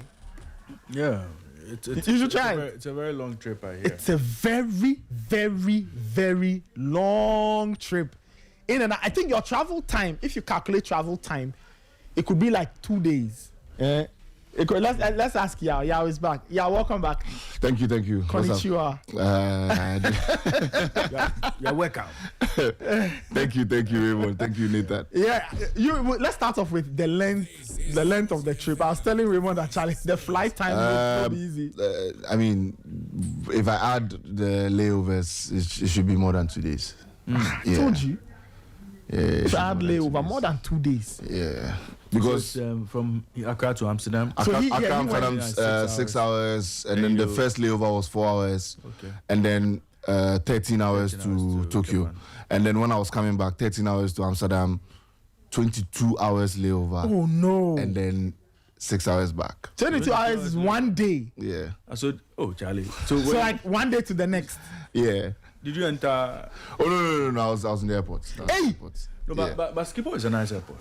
You can do let me show you. It can be as nice as anything, but 22 hours in an airport. Oh no, I was actually fine. I was actually fine. I enjoyed it actually. There's free internet. You know, it's good. Nice. It's nice. As for 22 hours at Schiphol, they are good, but not in Turkey. If you did my 17, you will say that. No, that's what I'm saying. Not in Turkey. No, I mean you can do it in some airports. Yeah. For instance, I did 9 hours in Abidjan. I was going crazy. Yeah. Because the Abidjan airport is really, really small. So you practically sit at one place for that whole 9 hours. Yeah. So you can't do 9 hours in Accra. Let's proceed. How you were in Japan for what, almost 2 weeks? 10 days. 10 days. Yeah. Let's start from the large to the small. Just the overall organization, day one to the end. Yeah. How was it like? How was the experience covering the World Championships? I think the World Championships is easily one of the best organized events in sports. Maybe if you take out the World Cup, and the Euros, I think some of the top football events. But beyond that, athletics, the World Athletics have done really well with organization. And I think that Tokyo themselves, this is the first time the World Championships was coming to Tokyo since 1991. Mm-hmm. So they wanted to really show out for it. And, I think that the organization was just really, really well put together. You take your accreditation from the Tokyo Gymnasium, which is just about a stone throw from the stadium, and then after that they take you to the media area, a little orientation about what to do, what not to do, that kind of thing. And I think generally the media work was just made easier for you because they know that information has to go out faster. You need equipment to work, and like I told you the other day, there were photographers who came without cameras, but they got cameras to work with because Sony, Nikon, and Canon had all set up canopies there, so you can go there, see them, they take your details, and then also if you have a camera that's faulty, they'll fix it for you for free. Wow. Yeah, exactly. So that was part of the organization. And the media center was really nice. It was really spacious, really big. The only problem though was that the media center was in basement 2, which is like below ground, and then the media tribune was on the 4th floor. So to do that, the elevator wasn't as fast as you'd expect. So you have to run the stairs up and down.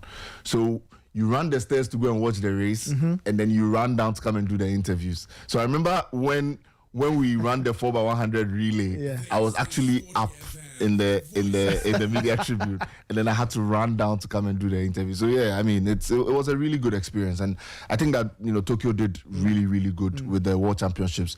Next 2 years is going back to Asia, to Beijing, and you know how competitive the Chinese are with the Japanese. So I'm sure they would want to top that. But I think that it was a really good event. Wonderful. Let's talk about Team Ghana, our experience, what we saw. You did say that there were all kinds of hidden stories or things far away. So the thing is, I mean, I don't think that they are even hidden stories now. I think for the relay team, it's like so you know that thing where you prepare for something, say this is what I'm preparing for, but then you kind of like forget that there's another thing. So it came across to Rose that they had sidelined her a bit because the relay team had camp 10 days. I told you, trained with George Pincock, and everything looked really better than what they've done in the past 4 years because of that training camp that they had. They had training camp in Texas, and it was a really good training camp. The results showed. Rose last competed at the NCAA in June. In June? She didn't compete again to the World Championships. Rose had to stay with her coach, and her coach actually had to cancel his summer holidays to stay with her to prepare her for the World Championships. And you know white people, Raymond, you know how they don't take their vacations as a joke. You know, so it's like the coach has taken her as some sort of a project, wanting to help her, go through the stuff. And the main thing is that she's a little aggrieved because she feels like, look, she has all the records to back everything. She's African champion. She's African Games champion. She is World University Games champion. She's in the top percentile in the NCAA. No woman has jumped what Rose has jumped at the NCAA. So that should tell you the kind of talent we are dealing with. And I feel like the GA hasn't particularly handled Rose as well as they have to, because look, Rose is like a kudus. If we are trying to level the playing ground, Rose is like a kudus, and you don't handle such a talent the way the GA is handling her. And I think that is really poor. To put things into perspective, Rose's personal best is 197 meters. She jumped that at the African Games, right? No, she jumped that at the NCAA. At the NCAA, okay. That was what she qualified to the Olympics with. Yeah. The 197 won a bronze medal at the World Championships this year. You understand? So then it brings to question that, let's say if she had 2 or 3 meets from June up until the World Championships, could it have been better? Those are the questions that we are asking. If it wasn't better, or if she had those experiences and it wasn't better, then we can question her and say, what happened? You understand? But if you leave her in the dark from June up until September, and she doesn't deliver the 197 that she actually can deliver on a really good day, then I don't think that there will be too many blames about it. Rose, look, there are issues of Rose jumping at the World Championships, and then there were no GA officials there to watch her jump and all of that, which I feel like it shouldn't happen. Even when the relay team broke the national record, in the semis, nobody spoke to them on the phone to say, hey, you guys have done well, blah blah, that kind of thing. It just also goes to show how athletics is kind of like a backwater in Ghana. But I think all in all, these things need to be addressed, especially with Rose. It needs to be addressed, because you can't have a talent like Rose. Look, the last time we've had a talent as good as Rose is Ignatius Geza in a field event. The last time we've ever had anybody as good as Rose is Ignatius Geza, and Geza left. So are we going to do this, sit around Rose and for her to leave? Right now she's finished school, but she's been able to stay on another year because they've given her a graduate program to stay in the school. The school loves her, because you can't have an athlete like that and say, oh, you are done with school, so go. You understand? Yeah. So she's staying for another year, wanting to get a professional contract, compete. Samino has also finished school. He also wants to turn pro now to compete and all of that. So look, Raymond, you're laughing, but it's a very serious issue. And you know the thing about our athletes, when they finish school, then we know that's when you understand. So I think these issues really need to be addressed, because to me they're not the best, to be honest. Have you had a conversation with Ghana Athletics to find out, maybe from their end, what could be the issue? I was in Tokyo with Fent. Yes. Fent called Bauer a few times. Yes. He never answered. We we did reports. You know, he saw the reports. Was there? He was there. Okay. Yeah, but he didn't respond to any of our calls or messages, and he never opted to see us. So I don't know why he didn't. Probably busy or something. You know, that is really not the case now. But I just feel like things need to be handled properly. Look, that Tobias Musan video. You remember that Tobias Musan video? Complaining about the kids. It was the same thing with Ghana.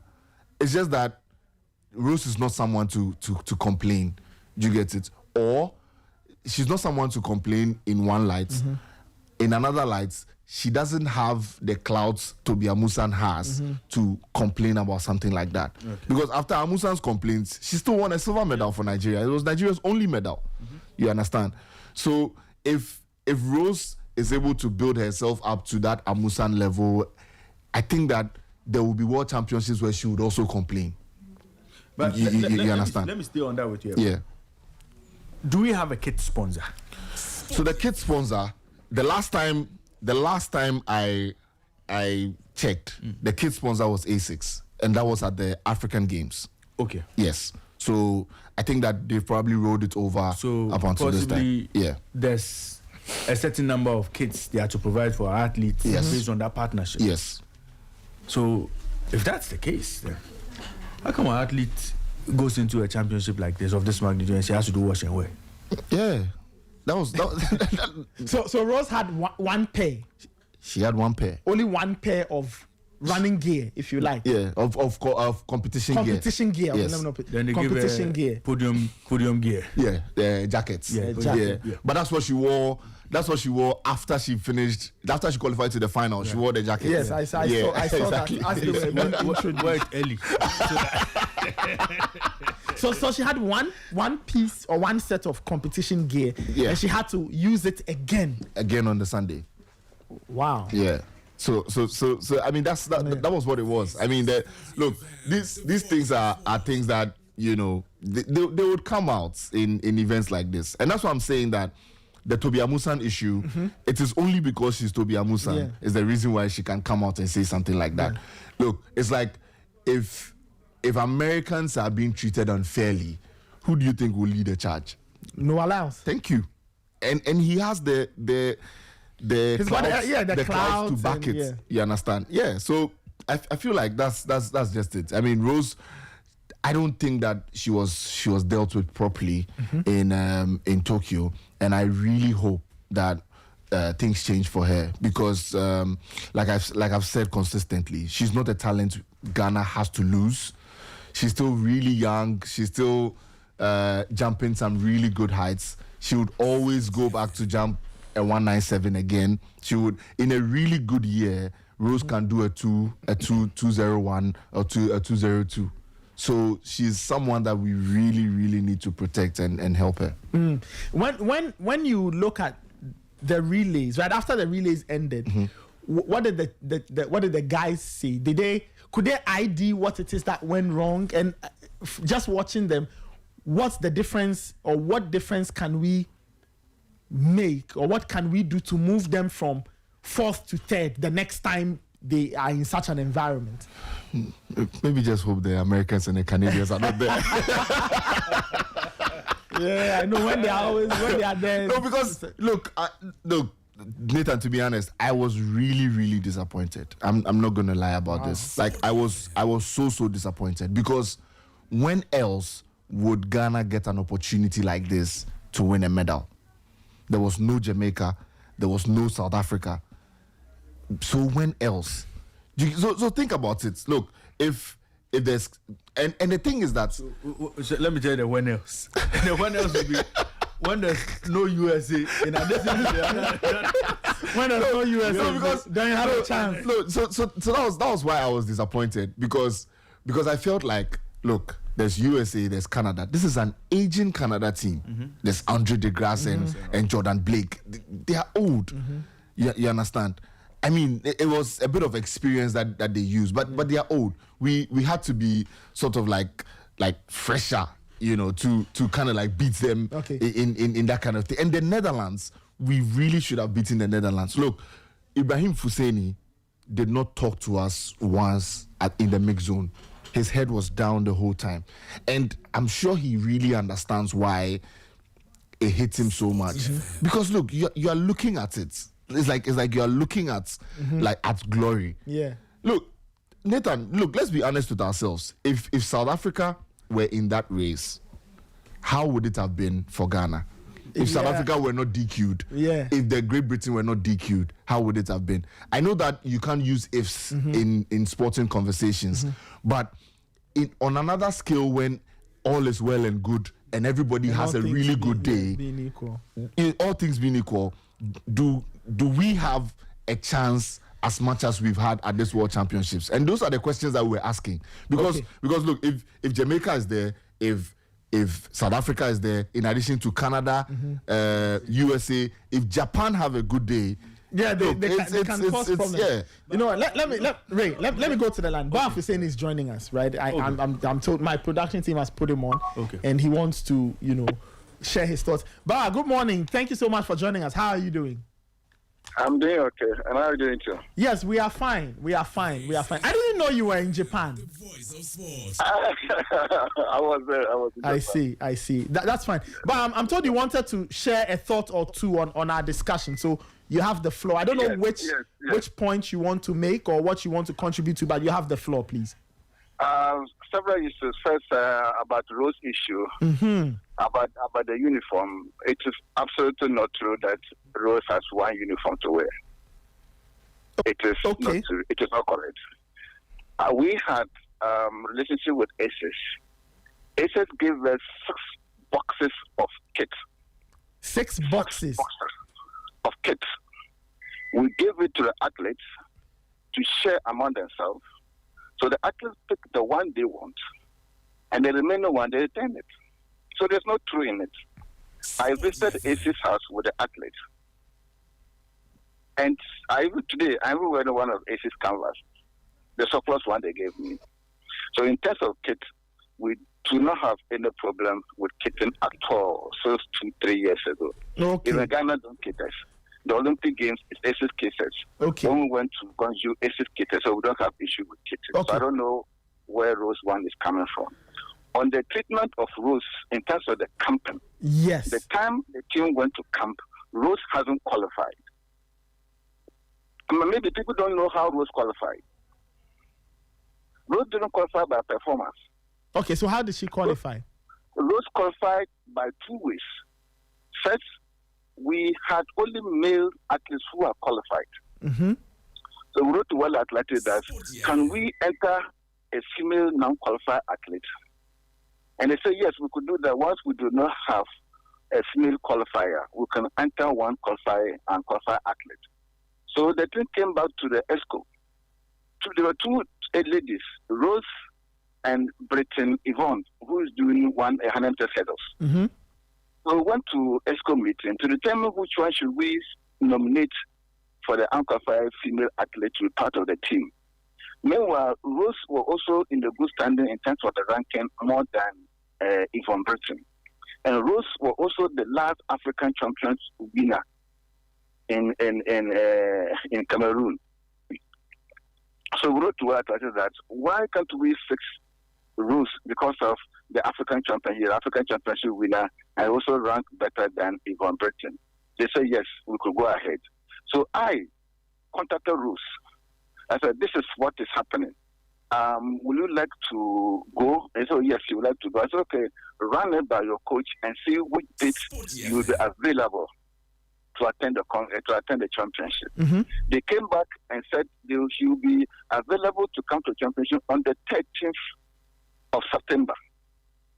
So I asked her to issue her ticket on the 13th instead of on the 8th. So Rose arrived there on the 13th. That's why Rose came very late. So in terms of the campaign was those who have qualified at that time. And at that time, Rose hasn't qualified yet. Okay. So nobody treating Rose any differently from other athletes. On top of the coaching, at the time that she hasn't qualified, we could not have entered her coach as a personal coach. And the coach came with the US team in there. So Coach Pincock handed her over to the coach to handle her. Okay. That was why when that thing happened, the US Rose coach was by the coach stand there. Not that how can we neglect her? Okay. My colleague Yao Fosula is here. He was at the World Championship. So the next voice you hear is Yao's voice. But the thing is, I mean, I know that you are debunking everything and talking for your association, but the athlete in question is not happy. And these are things that she personally told us in the mix zone. And she's not happy about it. So I don't know if you want to have a conversation with her, but these are issues that she raised. I'm coming. Yeah, these are issues she raised. So don't take what she said, then you don't talk to her, then you take it as a no. It's not an issue of not talking to you or not. The thing is, we tried to reach you guys, and we still didn't get you. We tried to reach you. Fencho called you when we're in Tokyo. Fencho called you when we're in Tokyo. So when you say we didn't try to reach you, I don't understand. Look, let me take you through Rose trajectory. Rose, before Rose became Rose, I took her to Rose in Côte d'Ivoire. But I know all that. I know all that. The athlete is just not happy. I'm just putting it in front of you that she's not happy. I think that what you have to do is to talk to the athlete and try to find out what's wrong with her, rather than having to like talk to me about debunking what I have said, because the athletes told us. That's what I'm saying. No. That is actually saying. I'm telling you what we did as a federation. All right. So we as a federation and athlete, which one will we believe? If association were not to be there, Rose wouldn't have been the world championship. Or you don't know that. If we don't like Rose, I wouldn't have registered her, and that's what would have happened to me. It is not an issue of whether you like her or not. I'm just telling you, it's not an issue of like. I'm just telling you what she said. So, that's all. That is what she said, and I'm telling you what we did for her. Okay. Yeah, but I'm telling you that it's not an issue of whether you like her or not. She didn't talk about liking or. No. I'm saying that the association have done all what it can do for any athlete. We will not want to treat a Rose different from Azamati or Husseini or Rashid. We will not do that. Rose is no more than any other body in the federation. But that's how she feels, though. That's how she feels. So. No. She cannot feel that. I can't feel that. But how you say she cannot feel that? I mean, that's how she feels. But Nathan, I think this is what I will say. I get your point, Bawa. I get your point, but you know the athlete also views things differently, and she feels differently about things. So maybe you may want to sit down and have a conversation with her and try and understand. You know, maybe you are doing one thing and she interprets. But just give me. Hold on. Discussion with Rose. I also had lengthy discussion with Rose after the competition. When was this, in Japan? In Japan. Okay. After the competition, I had discussion with the whole entire team, including the coaches. Rose never opened her mouth. But maybe it could be that in that wide setting, she may not want to say anything. What I will say, this is just friendly advice. You know, maybe she's opened up a bit more to Yao and Fent and other reporters. So maybe try and find what her issue. Maybe because some people will not talk in a large setting, as you said.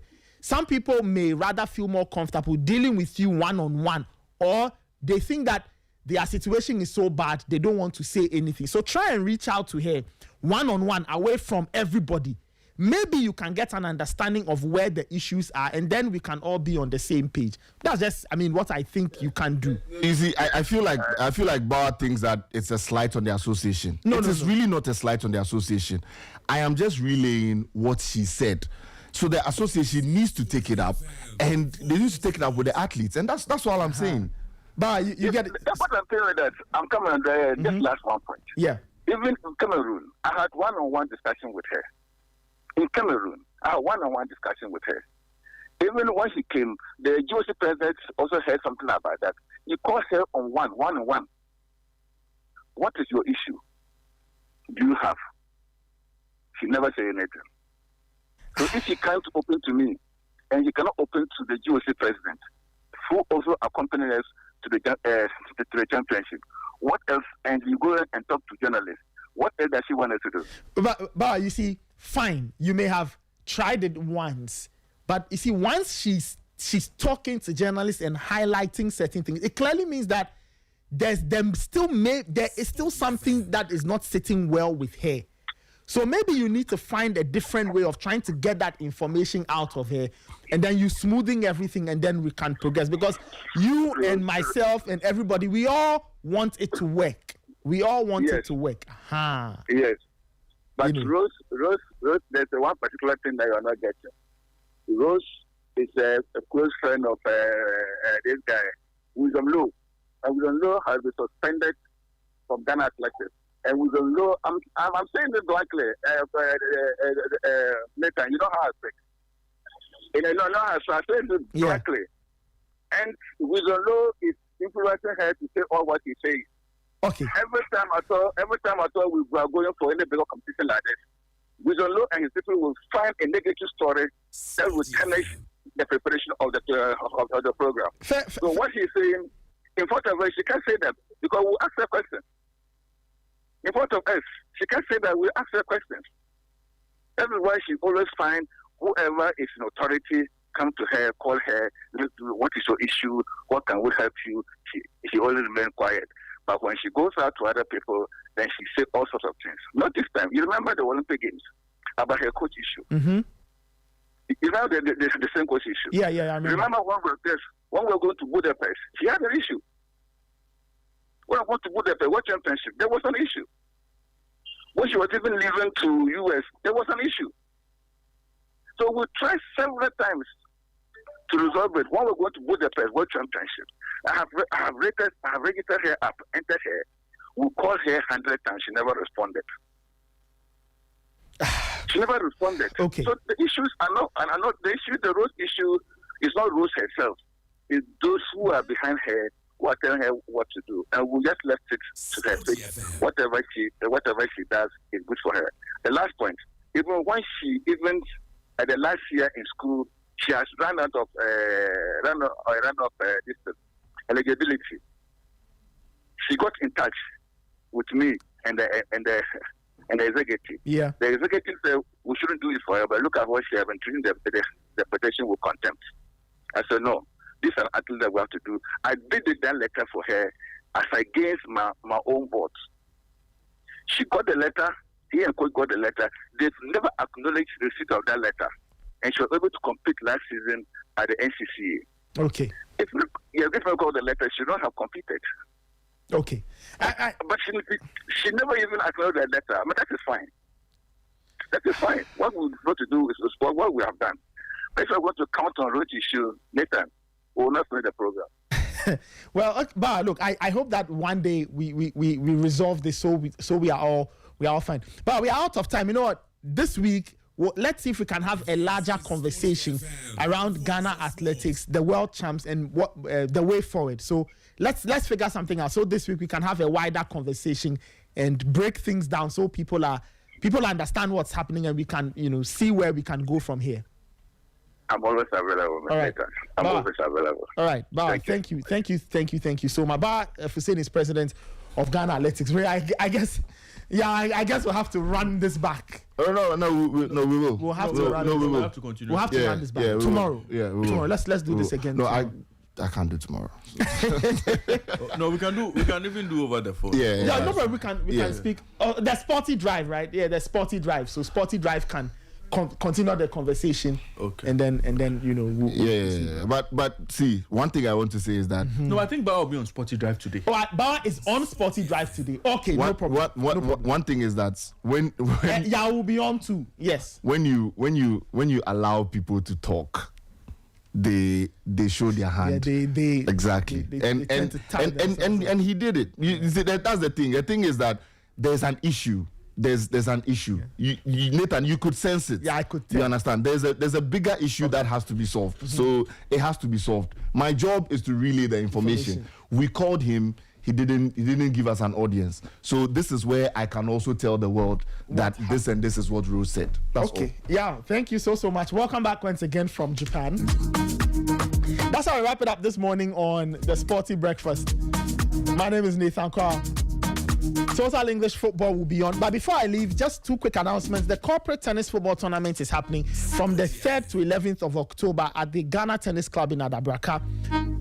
You can call 055-555-5700 to register or get some info. Now, the registration ended yesterday, but you call and see what you can do. The media partners, Sporty FM, Joy Sports, Ghana Web, GTV, Metro TV, Obonu TV, Graphic Comms, Original FM, My News, GH, The Brew Show, and Assassin 99.5. And the corporate tennis tournament is sponsored by MTN, Kivo, Old Mutual, Hollard Insurance, Bedrifting Consulting, and supported by Equity Health Insurance, Reese & Co., The Sem Juices, Suva Transport and Logistics, V-Tickets, and Fine Natural Mineral Water. If you want to talk, MTN's free after one extra is here. Just dial *550# and follow the prompts. What you are getting is that for every 10 minutes you talk within the hour, you pay for only the first minute and get to talk for 60 minutes straight.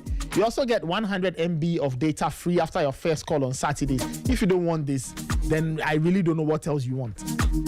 Dial *550#. Follow the prompts and get signed up. That's how I wrap it up on Sporty Breakfast. Thank you so much for joining. Thank you to my production team, every single person. Thank you to our listeners, the calls and messages. We'll catch you later. Coming up next is Total English Football. Gary Al Smith is in the building. We'll catch you later. Keep your dials locked on Sporty 106.1. There's the news at midday, Sporty Drive at 4, Sporty Plug at 12:30, Monday night Sporty at 7. We'll catch you later. Enjoy your day. You're locked on to